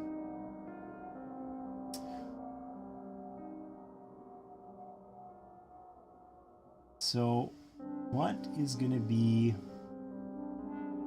Which one is on the side? Like those middle ones are correct. I don't know if they're in the correct spot. Probably this one needs to be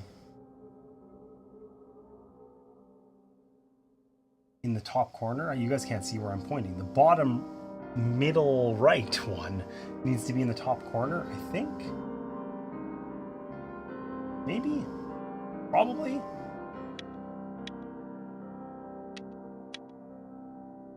That looks correct. And these are correct? Okay. So we've done our 3 moves. We're done observing. And now we can observe one more time, but that means we stay here and are cornered. But I guess we're doing it. We're just... Oh, they're going to walk in through the door. The deep one's going to come attack us, the hybrid. That's okay. We're buff. We can do it. Do it. So, this one needs to get down to the bottom. It needs to be here. Is that correct? Do those have to swap them? Yeah, they have to swap one more. Isn't that right? Isn't it done? No? What?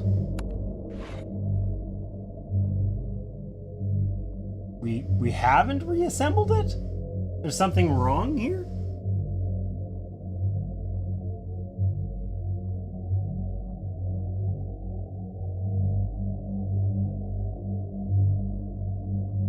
Are the ones on the right match the red line? But the red lines are matching.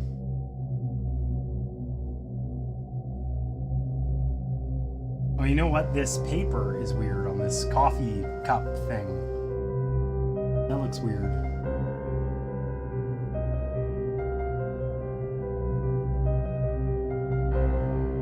I feel like I totally screwed this up. But I'm not actually sure how.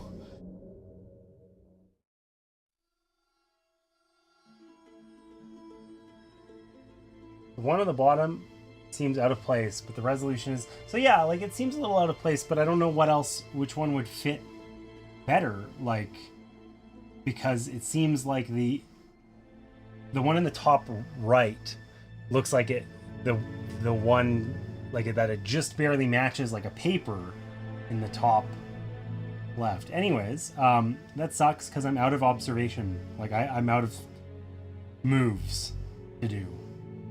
So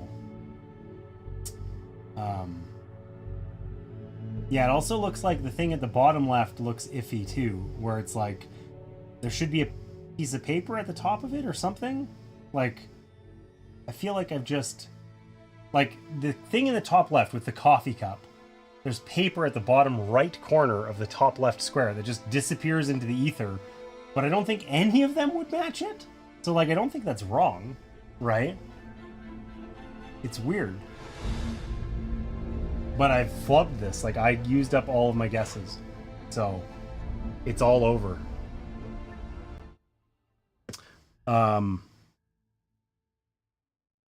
Sucks to suck. Okay, well. How strong is this deep one? Do we fight him? We don't have a ranged weapon. But we could shrivel him. Looks like a skill issue.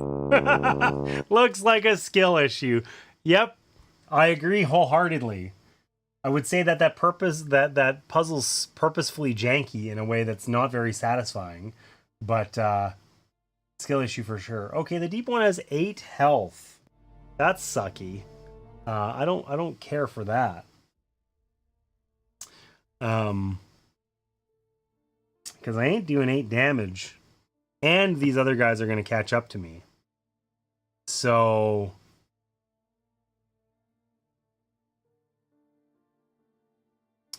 let's keep running. Do we look in the rental shack? Do I look in the moldy shack? I don't know, man.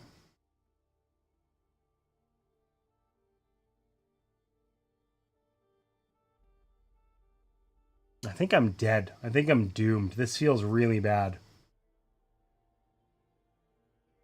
You know what? If these guys swarm me, I probably just die, right? Like, up here, I'm hiding in the library. This guy's gonna walk in and hit me with a club.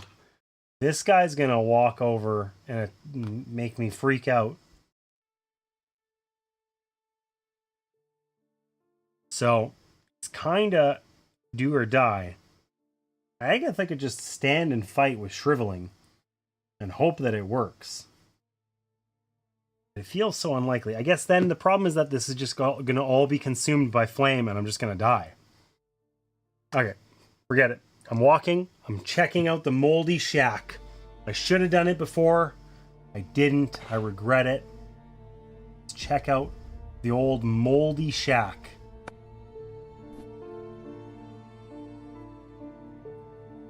Or do I run for the tower with Agatha? And check out the moldy shack later with what's-his-face? This is missing on the board, which feels important. Also where the fire started. Shit.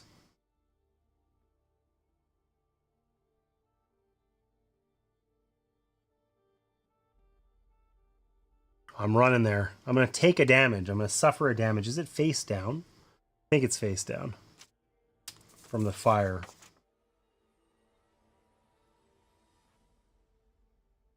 One face down damage. Okay. We'll do it. We'll just run into the fire with Agatha. What could go wrong? We suffered a damage. We're going to use the fire extinguisher to put it all out and look in the tower. But probably Rita's going to die in the meantime. It's looking bleak. It's looking bleak. You hate to see it. Oh my gosh. I missed all of the chatter on YouTube. I feel badly. Eating dots while playing Mansions of Madness. That's how I like to spend my time. You're right. It is. Dots are the best snack. We got some support on YouTube for Team Dots. So, ha! Jared. Take that. Alright. The fire spreads out of control.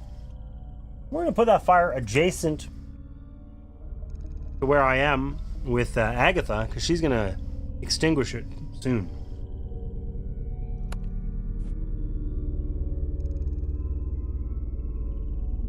You are suddenly aware of the awful, and unstoppable passage of time, obsessively dwelling on your ultimate mortal fate. Each investigator suffers 2 face-down horror negated by will. So, let's start with Rita. Rita has 4 will. Negated. Easy. Our friend Agatha also has 4. She has a harder time. She only negates 1. So she's going to suffer 1 face-down horror.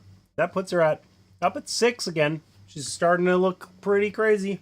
We're getting there. We're losing our sanity. Did I steal dots, Martina? I would never. All right, the mob continues moving.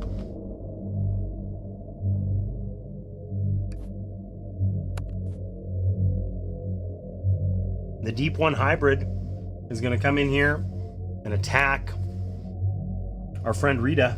The hybrid slams a shoulder into your chest with inhuman strength. All right, we have 5 strength. We're the one with inhuman strength, not the hybrid. Get wrecked.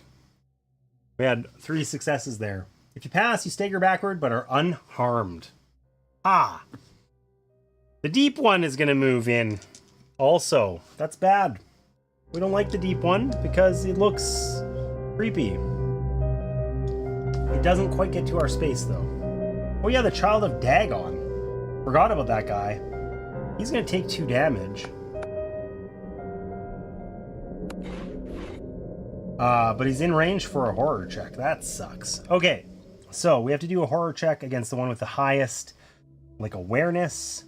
I don't know that it makes a difference. We're going to resolve the Deep One here for our friend Rita. The Deep One's gurgling seems to trigger something deep down within your primitive mind. Suffer 1 face-down horror. Okay, that sucks.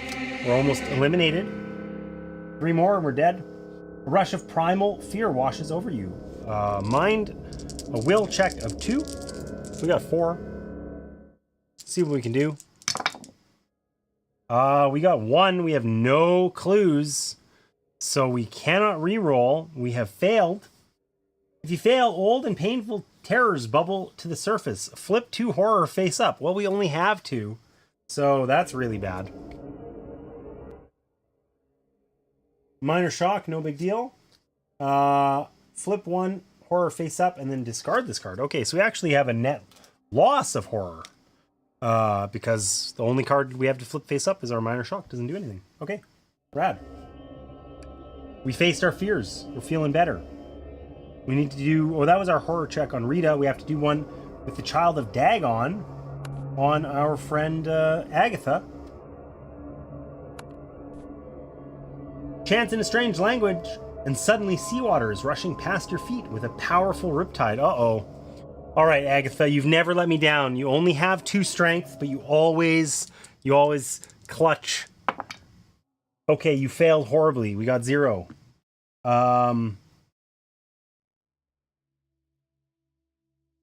If we fail this check, we're going to become restrained. We basically can't tolerate becoming restrained.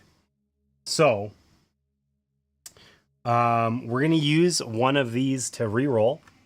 Because it doesn't help us to upgrade unless this is also a success.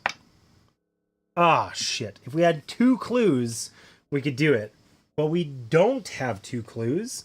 We only have 1 clue. So, we're going to fail. Sucks to suck.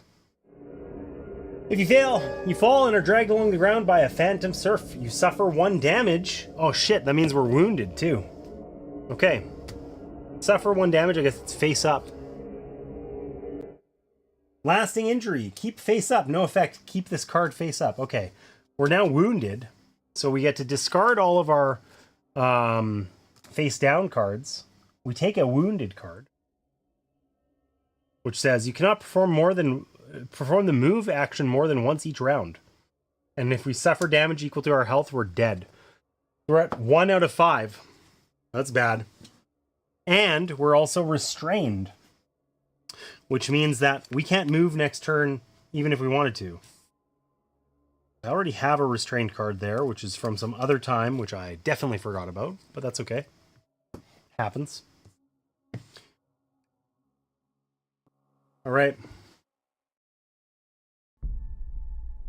We get a clue out of that after the check is resolved, so we couldn't have used it, unfortunately. But our mythos phase is over, and we're ready to lose the game, basically. So we can't move on Agatha, but we can use her fire extinguisher. I think we just really got to get in this tower. So we're going to try. We're going to use the fire extinguisher. Discard all fire in your space and adjacent spaces. Oh, that's just as an action. It doesn't even get rid of it. We just get rid of that fire and we can use it again next time. Okay, we still get 2 actions on her. She just can't move. So we can do this. The door leads to a tower that stretches high above the rest of the nearby buildings. You can explore only if you have the silver key. You know what? I think I got confused between this one and the one at the back of the thing, and it probably cost me the game. But we can explore it. Rickety wooden steps lead up into the tower. Discard the Explore token and place the bell tower tile as indicated. Alright, here's the bell tower.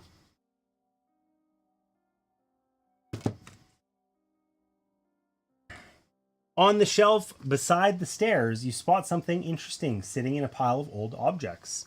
Place the lucky cigarette case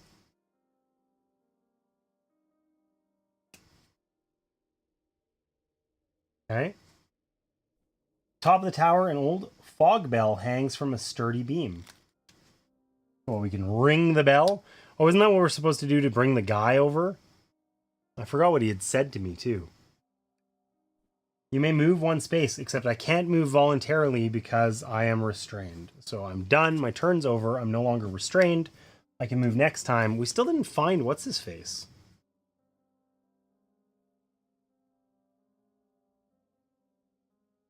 Another person with poor taste. Are you mocking our Dots enjoyer on YouTube? That's hurtful.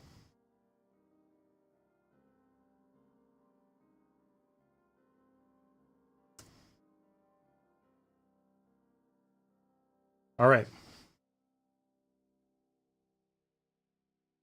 So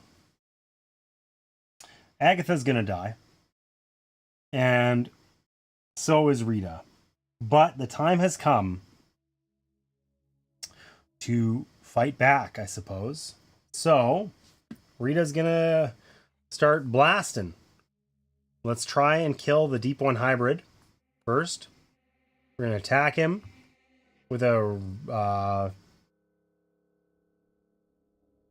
firearm. You swallow your fear and hold your weapon in steady hands. If you pass, you line up a shot and pull the trigger. Okay, so we have a will check. We have a will of 4. We got this. We got this. Easy game. That's 2. That's a success. If you pass, you line up a shot and pull the trigger. The monster suffers damage equal to the weapon's damage. Man, again, we get almost enough to kill it, right? It now has suffered 5 damage. But 5 is not 6, which is really sucky. So, obviously, we're going to do the only thing that we can do, and we're going to finish the job with the 2x4. We didn't put him down with the gun. We're going to smack him on the head with the 2x4. You drive your weapon into your opponent's chest and follow up with a series of swings. All right. We have strength 5. Should have just started with the 2x4, apparently. Yeah, we actually, well, we'll do 4 damage this way. So it also wouldn't have done it. But 4 is more than 1, so the Deep One is dead. We killed that guy, but that was our whole turn. And now We're going to suffer through the mythos phase, and it just feels like we've lost our little war of attrition here, you know? Not mocking at all, leave all the good candy for me. This is good candy. Dots are like, are simply the best. You're crazy. All right, so the fire continues to spread, which is unfortunate, but true.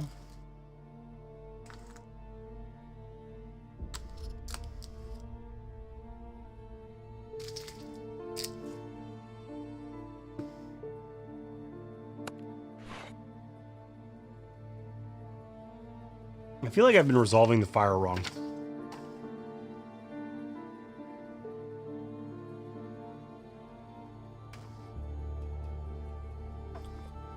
But maybe not.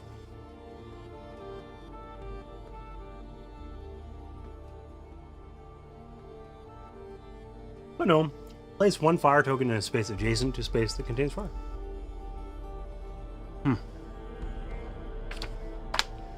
Okay.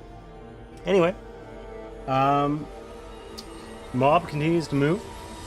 We don't take any damage from it. It's fine. The deep one is going to move and attack us. The deep one lashes out with its claws. All right, agility. We are quite agile. We have 4 agility. Let's see what we get here. That's 3 successes. We're fine. So we don't suffer any damage. Nice.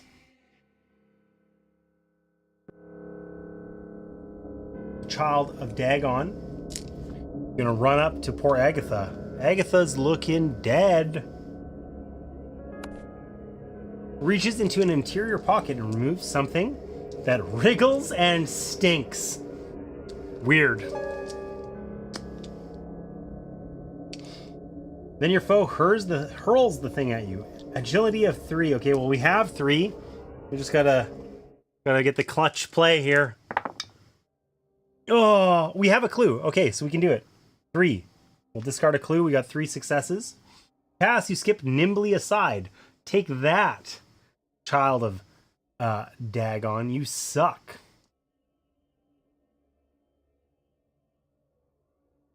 Unfortunately, we still need to do our horror checks. So, we got to do a horror check for the deep one. Scratches at itself idly and then tosses aside what seems to be sloughed off skin. As it lands at your feet, you realize that the skin is human, the exact same shade as yours. Gross. All right. Will -1. So we have 3 to roll then. We got 2 successes. We're fine. Rita is not phased. Okay, and then the child of Dagon. Child of Dagon's throat swells to a disgusting size before letting loose a horrifying screech. The noise rattles your teeth and twists your stomach. Suffer 2 horror. Will +1 negates. Okay, so I have 5 then. Oh my god. So that's a downer. Let's turn one of those into a success so that we only suffer 1 horror. But yikes. Paranoia. Whenever you end your turn, okay, well we were already paranoid. We're doubly paranoid now. Super mega ultra paranoid. All right. Feels like it's time to lose here. I think we're just gonna die. I don't know how we're gonna make anything else happen. But it's the only thing that's gonna potentially work is killing these guys. So we gotta attack the deep one. Start with that.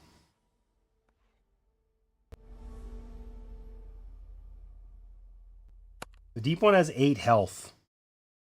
That feels like a lot. I think we just want to shoot him in the face. Your foe smiles cruelly and flaunts its deadly power. You strive to maintain your composure in the face of the display. Willpower. Check of 2. Okay. It's our moment. That's a success. If you pass, you calmly raise your weapon and fire dead on. The monster suffers damage equal to the weapon's damage plus your test result. So that's 6. Yeah, that's what we needed. That's what we needed. Okay, and then we're going to put him down with the old 2x4. It's like the 1-2 combo. Shoot him in the, kneecap with the 45 automatic, and then smack him in the head with a 2x4. You and your opponent wrestle for control of your weapon. All right. We got 5. Oh my god. We rolled 0 successes on 5 dice.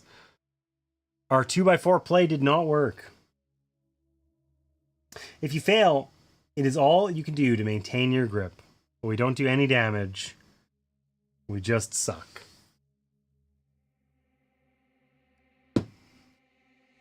Shit. Well, you know how I said we were losing? I don't think it's getting better. The Child of Dagon is significantly stronger than the other guy.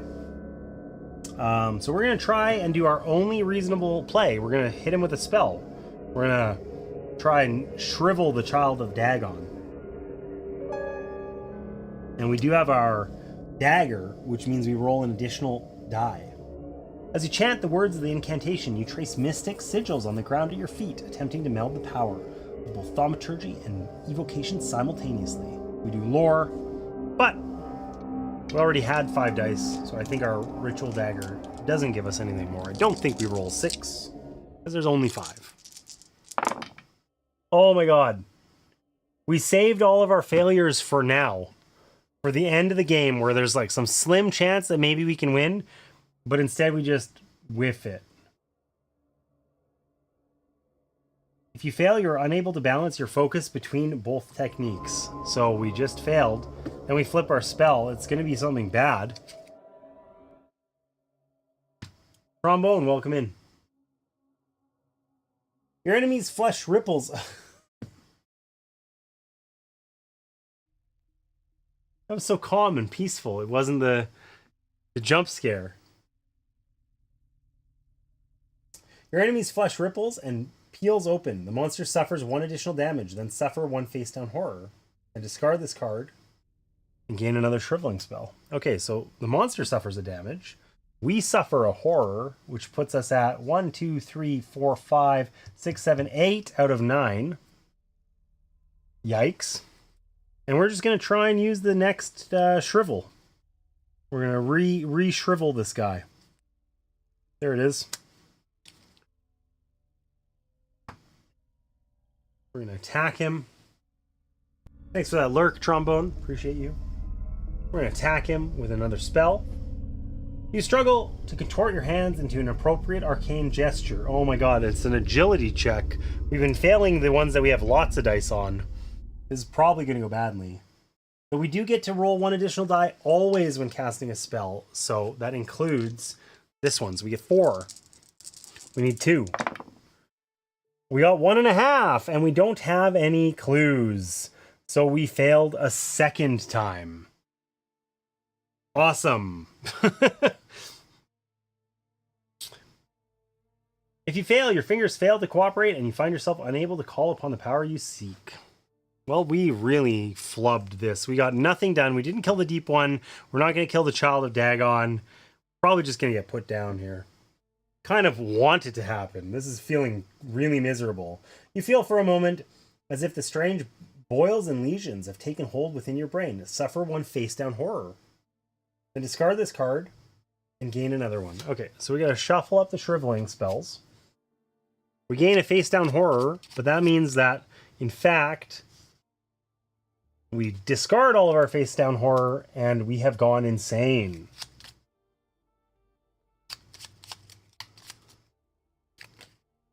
These things happen. These things happen. So, we're now insane.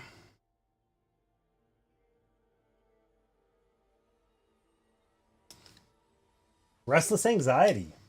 You are suddenly stricken with this sense that your life up to this point has been not only boring but pointless. Life is too short to not experience as much of the world as possible.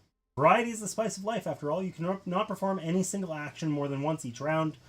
Oh my god, that sucks. Variety is the spice of life. We have to do different actions every time. That is bad. And all we did was 1 damage to the Child of Dagon. So, it's looking bleak. Our investigator phase is over.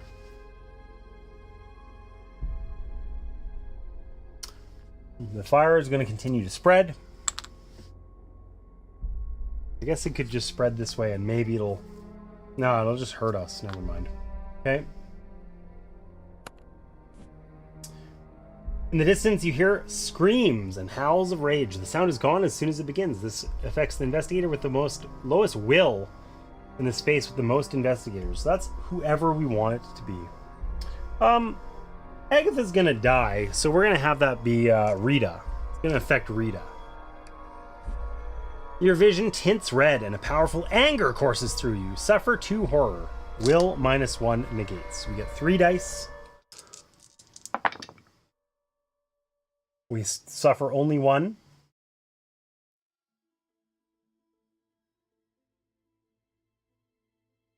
Sudden shock. We drop 2 random items. That's really bad. Okay. That's really bad.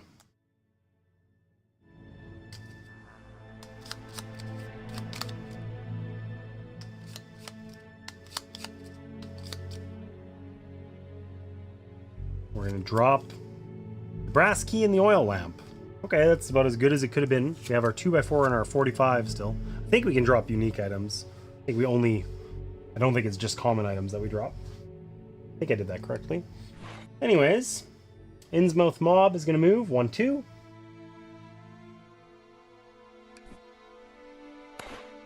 The mob reaches the docks and begins smashing and burning the rental boats. If you do not escape soon, it will be too late. Well, we can't escape, I don't think. I think we've lost. The deep one's going to attack. Suffer 2 damage negated by strength from the deep one. This we can survive. Easy.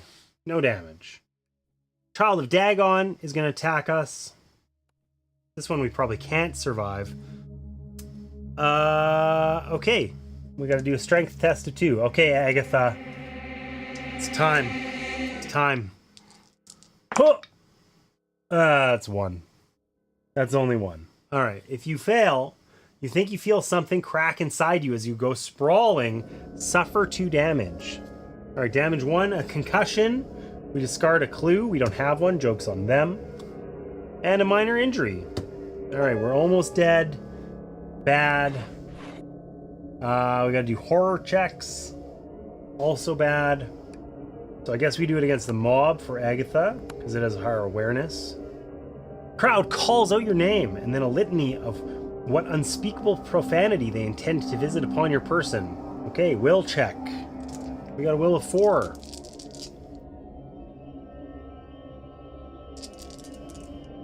I believe in nothing. We got 1 success. We needed 2. If you fail, you cannot stop dwelling on the more colorful entries on the list. Suffer 2 horror. But we gain a clue, because that's going to help us. Hysteria. Flip 1 damage face up, then flip this card face down. Okay. We'll flip a random damage face up. Randomizing 2 cards is hard.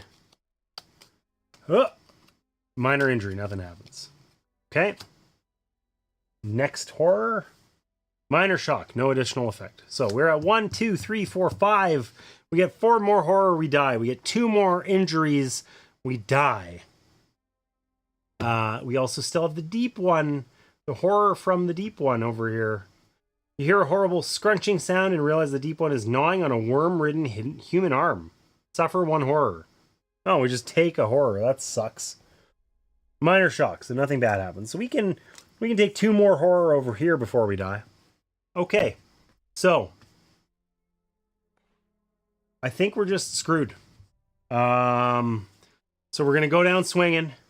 We're going to smash this deep one in the face with a 2x4. It's going to feel cathartic. Strength test of 1.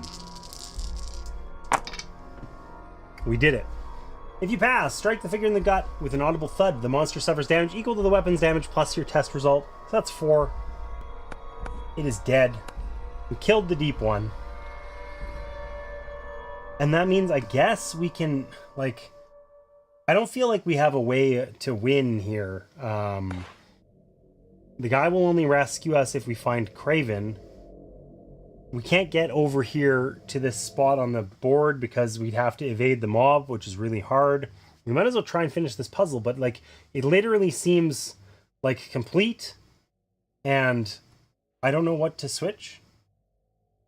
Like these two? No, that's super wrong.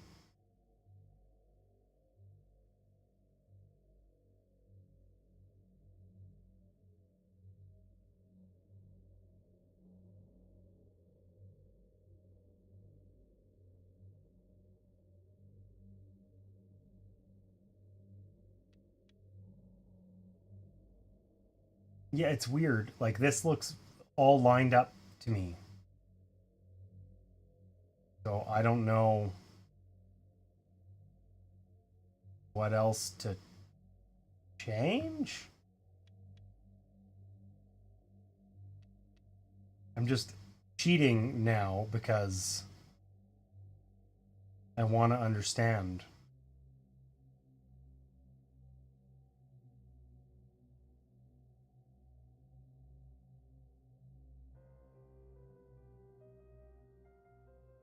Like this one in the bottom right corner, this guy here. Oh, you guys can't see because I'm an idiot. This guy looks like not super like aligned, but kind of none of them look really well lined up. Like I think that's just, it's sort of a little pixely, you know, like these two in the middle I'm pretty sure are correct. And they don't look like perfectly lined up either, you know? So I think that's just sort of how it is, but yeah, I don't know what the heck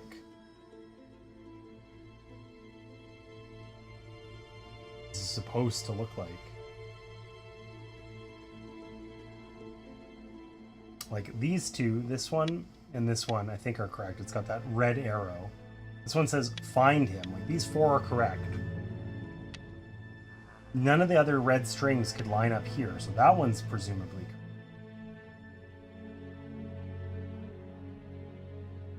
This one wouldn't line up with this one.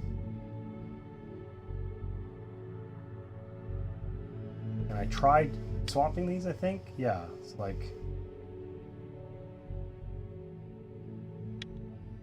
Unless this is supposed to be up there. Like, that looks better.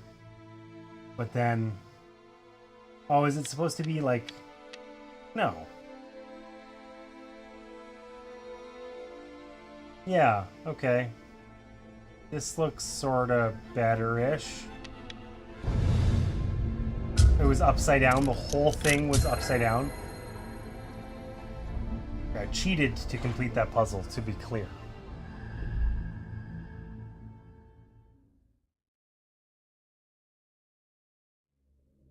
The missing link unique item. I'm not going to take that.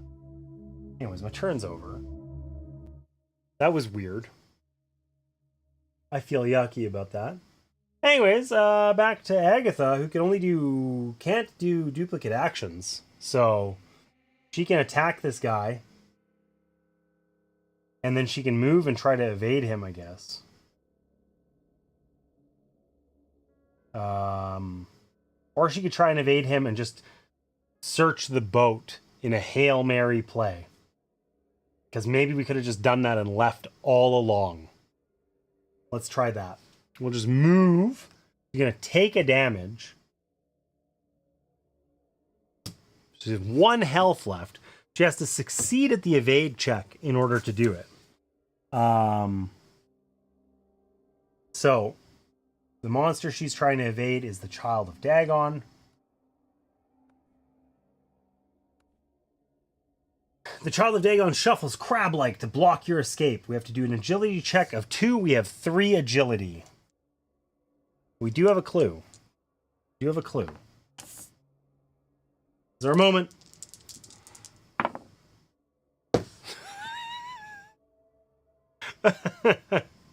We failed. Wow. If you fail, your attempts at agility only cause you to blunder directly into the creature's grasping claws, suffer 1 damage, and forfeit your action.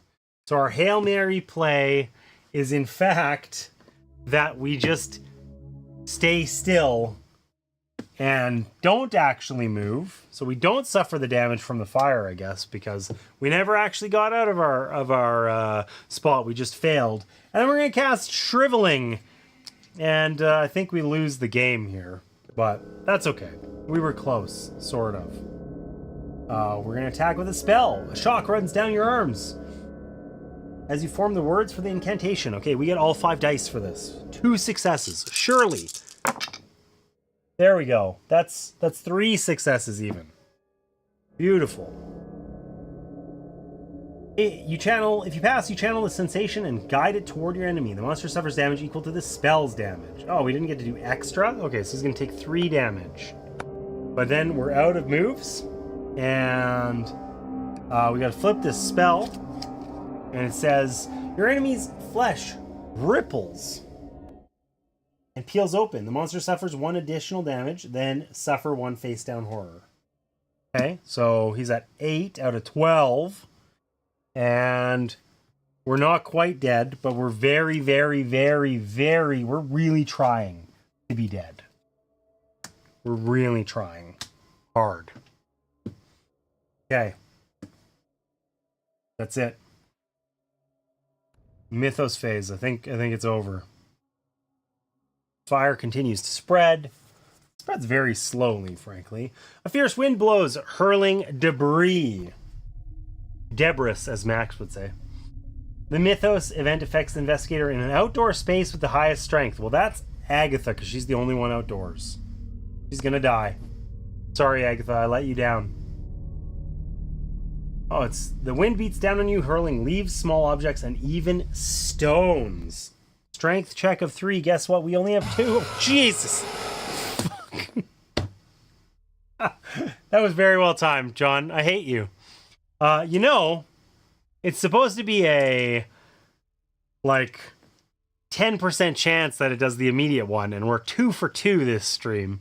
So, no, it was not perfect. It was perfect. It was really well played. It was really well played. Well done. You got me. My heart's racing. I'm angry. I'm tilted. I'm losing the game. You guys are harassing me. I got 1 success. If you fail, you are blown and buffeted to the ground, suffer 3 damage, and move 1 space away from the library. Well, we're not going to move 1 space away because we suffer 3 damage, which means we're eliminated. So, Agatha is dead.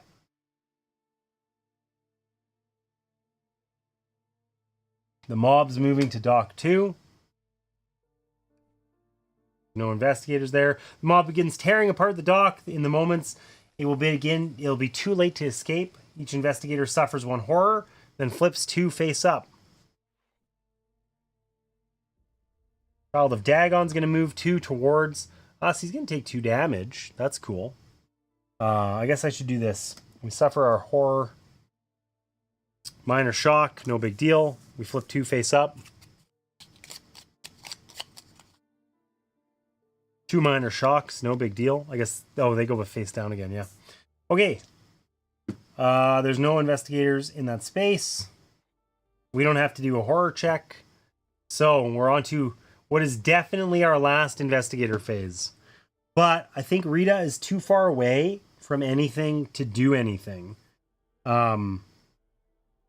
She can move and shoot the Child of Dagon. She can attack it with a gun, but that's all we got. So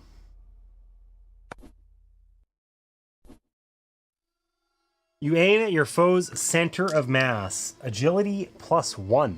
The monster suffers damage equal to your test result. Okay, all 5 dice, we need to do 2 damage. Oh my god, we got 0. I mean, these are all half rolls, essentially. We can upgrade them by spending a clue, but we don't have any clues. And we don't have our focus anymore. So we just did nothing. We aimed at his center of mass, but we actually suck at aiming a gun and we failed. What a way to go. What a way to go. Okay, we're out of actions, and I'm trying to kind of go quickly here because I know we're just simply going to lose. So, fire continues to spread. Who cares? The mob is completely surrounded and mostly destroyed the dock. That was your last hope of escape. The investigation is not complete. Realizing you intend to escape, the mob descends on the docks. They tear planks from the wharf and set fire to the boats. With your only escape cut off by the crowd, you flee inland, running through the claustrophobic streets. Suddenly, you're confronted by a large group of shambling locals who descend upon you. Countless slimy hands pin you down and bind your limbs. Once secured, you're dragged through the streets towards your gruesome fate.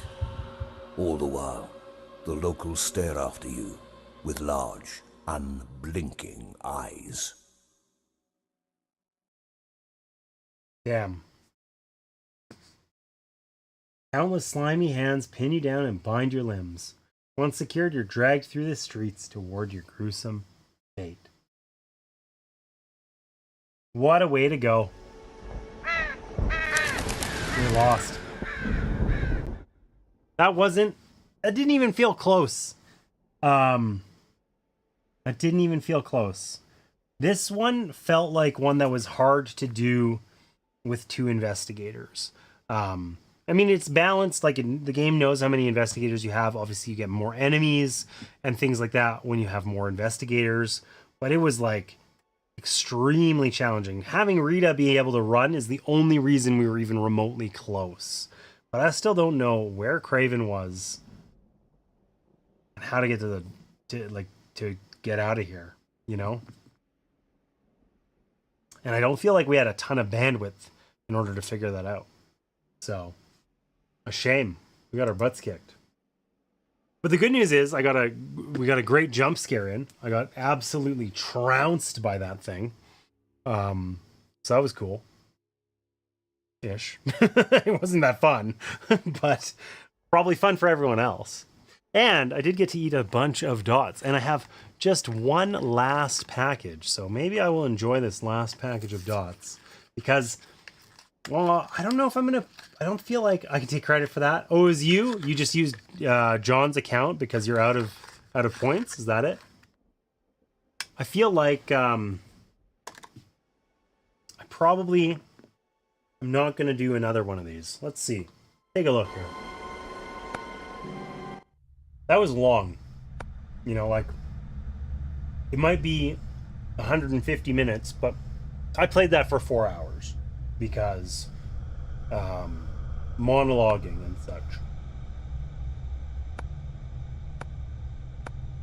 And they're all sort of in that vibe, you know, the time-wise.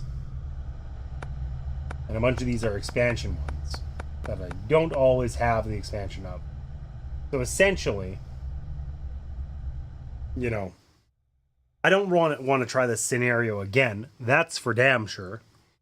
But I definitely don't want to spend another 4 hours on one of these. Too long. So I think that probably brings the stream to an end. No?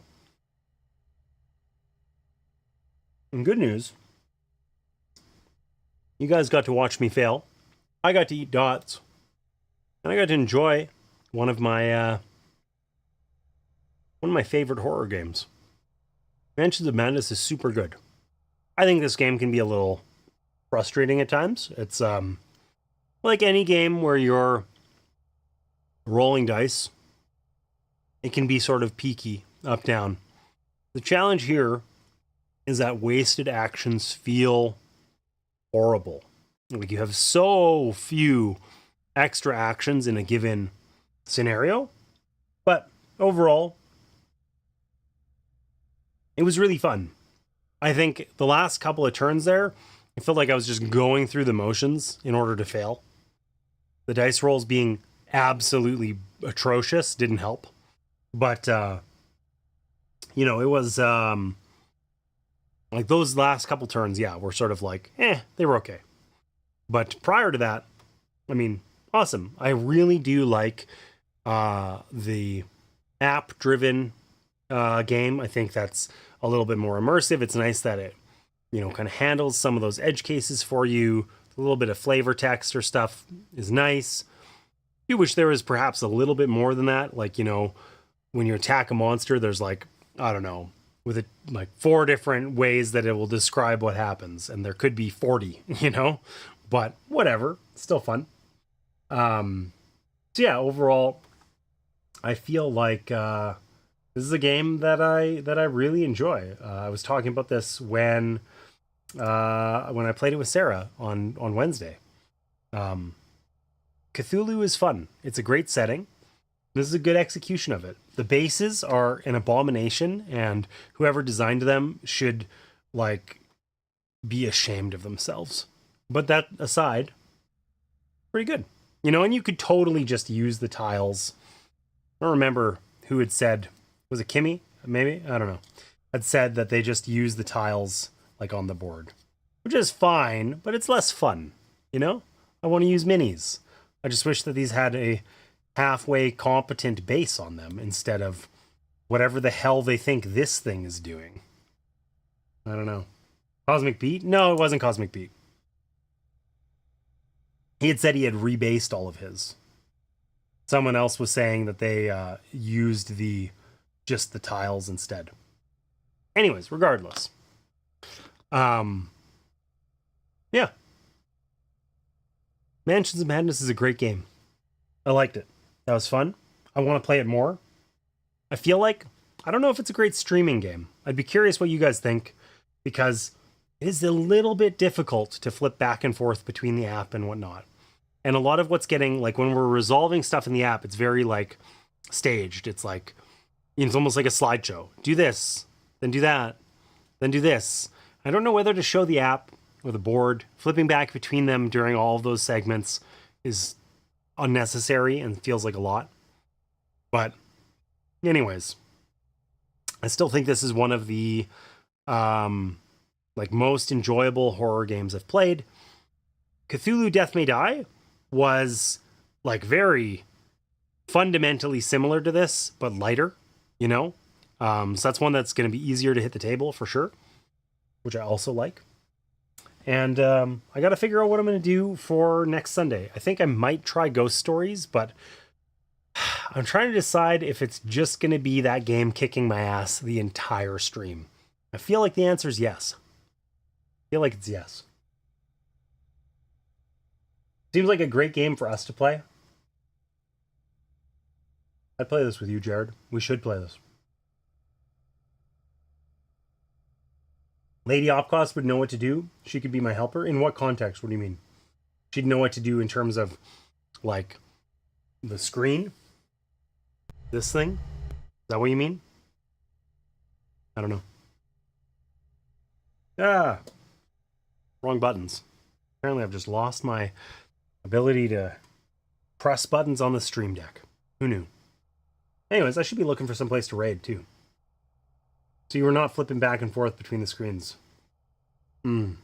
Well, but I mean, then she's doing it instead of playing. Somebody's got to, It's not like it's challenging. It just feels like, I don't want to flip back and forth every time there's a single instruction. That doesn't seem to make sense. It's not worth it. But then it feels weird to either be staring at the app or the board for the entire duration of those things.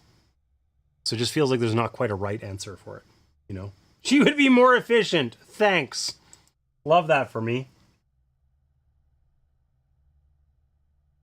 She'd do the same thing, but she'd be good at it.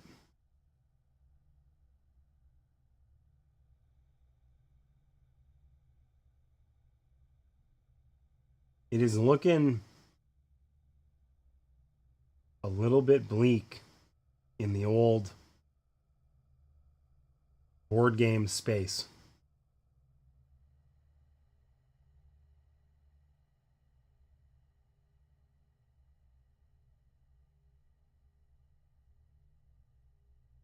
Oh, you know what? Time Roller's up. Is he playing something spooky? I hope so. Let's see. What's he doing? I can't tell. I have no idea what he's playing. You know what? We're just gonna raid Time Roller because it's easy. It's easy. Anyways, I'm gonna set that raid up here, and so that I gotta wrap up quick because we otherwise got an ad in a minute. So we're gonna raid into Time Roller. Thanks so much for being here. I really had a lot of fun today. I really had a lot of fun. John, that was a wickedly good jump scare. Nailed it. You should be proud. And yeah, I will be back on this coming Wednesday on Twitch with Sarah. We're going to play something spooky. It probably won't be something in the top 100 because I think we're kind of out of spooky games that are in the top 100. But we're either going to play the Night Cage with the new expansion or the Stifling Dark. One of those two probably. Not sure which yet, but I'll be back on Tuesday for that, or sorry, Wednesday rather. And then I'll be back next Sunday for another spooky game, probably Ghost Stories, but perhaps something else. We will see. Anyways, I had a blast today. Thanks for being here. And I'm going to take you over to Time Roller, and hopefully you can have some more spooky fun there. And with that, we'll see you next time.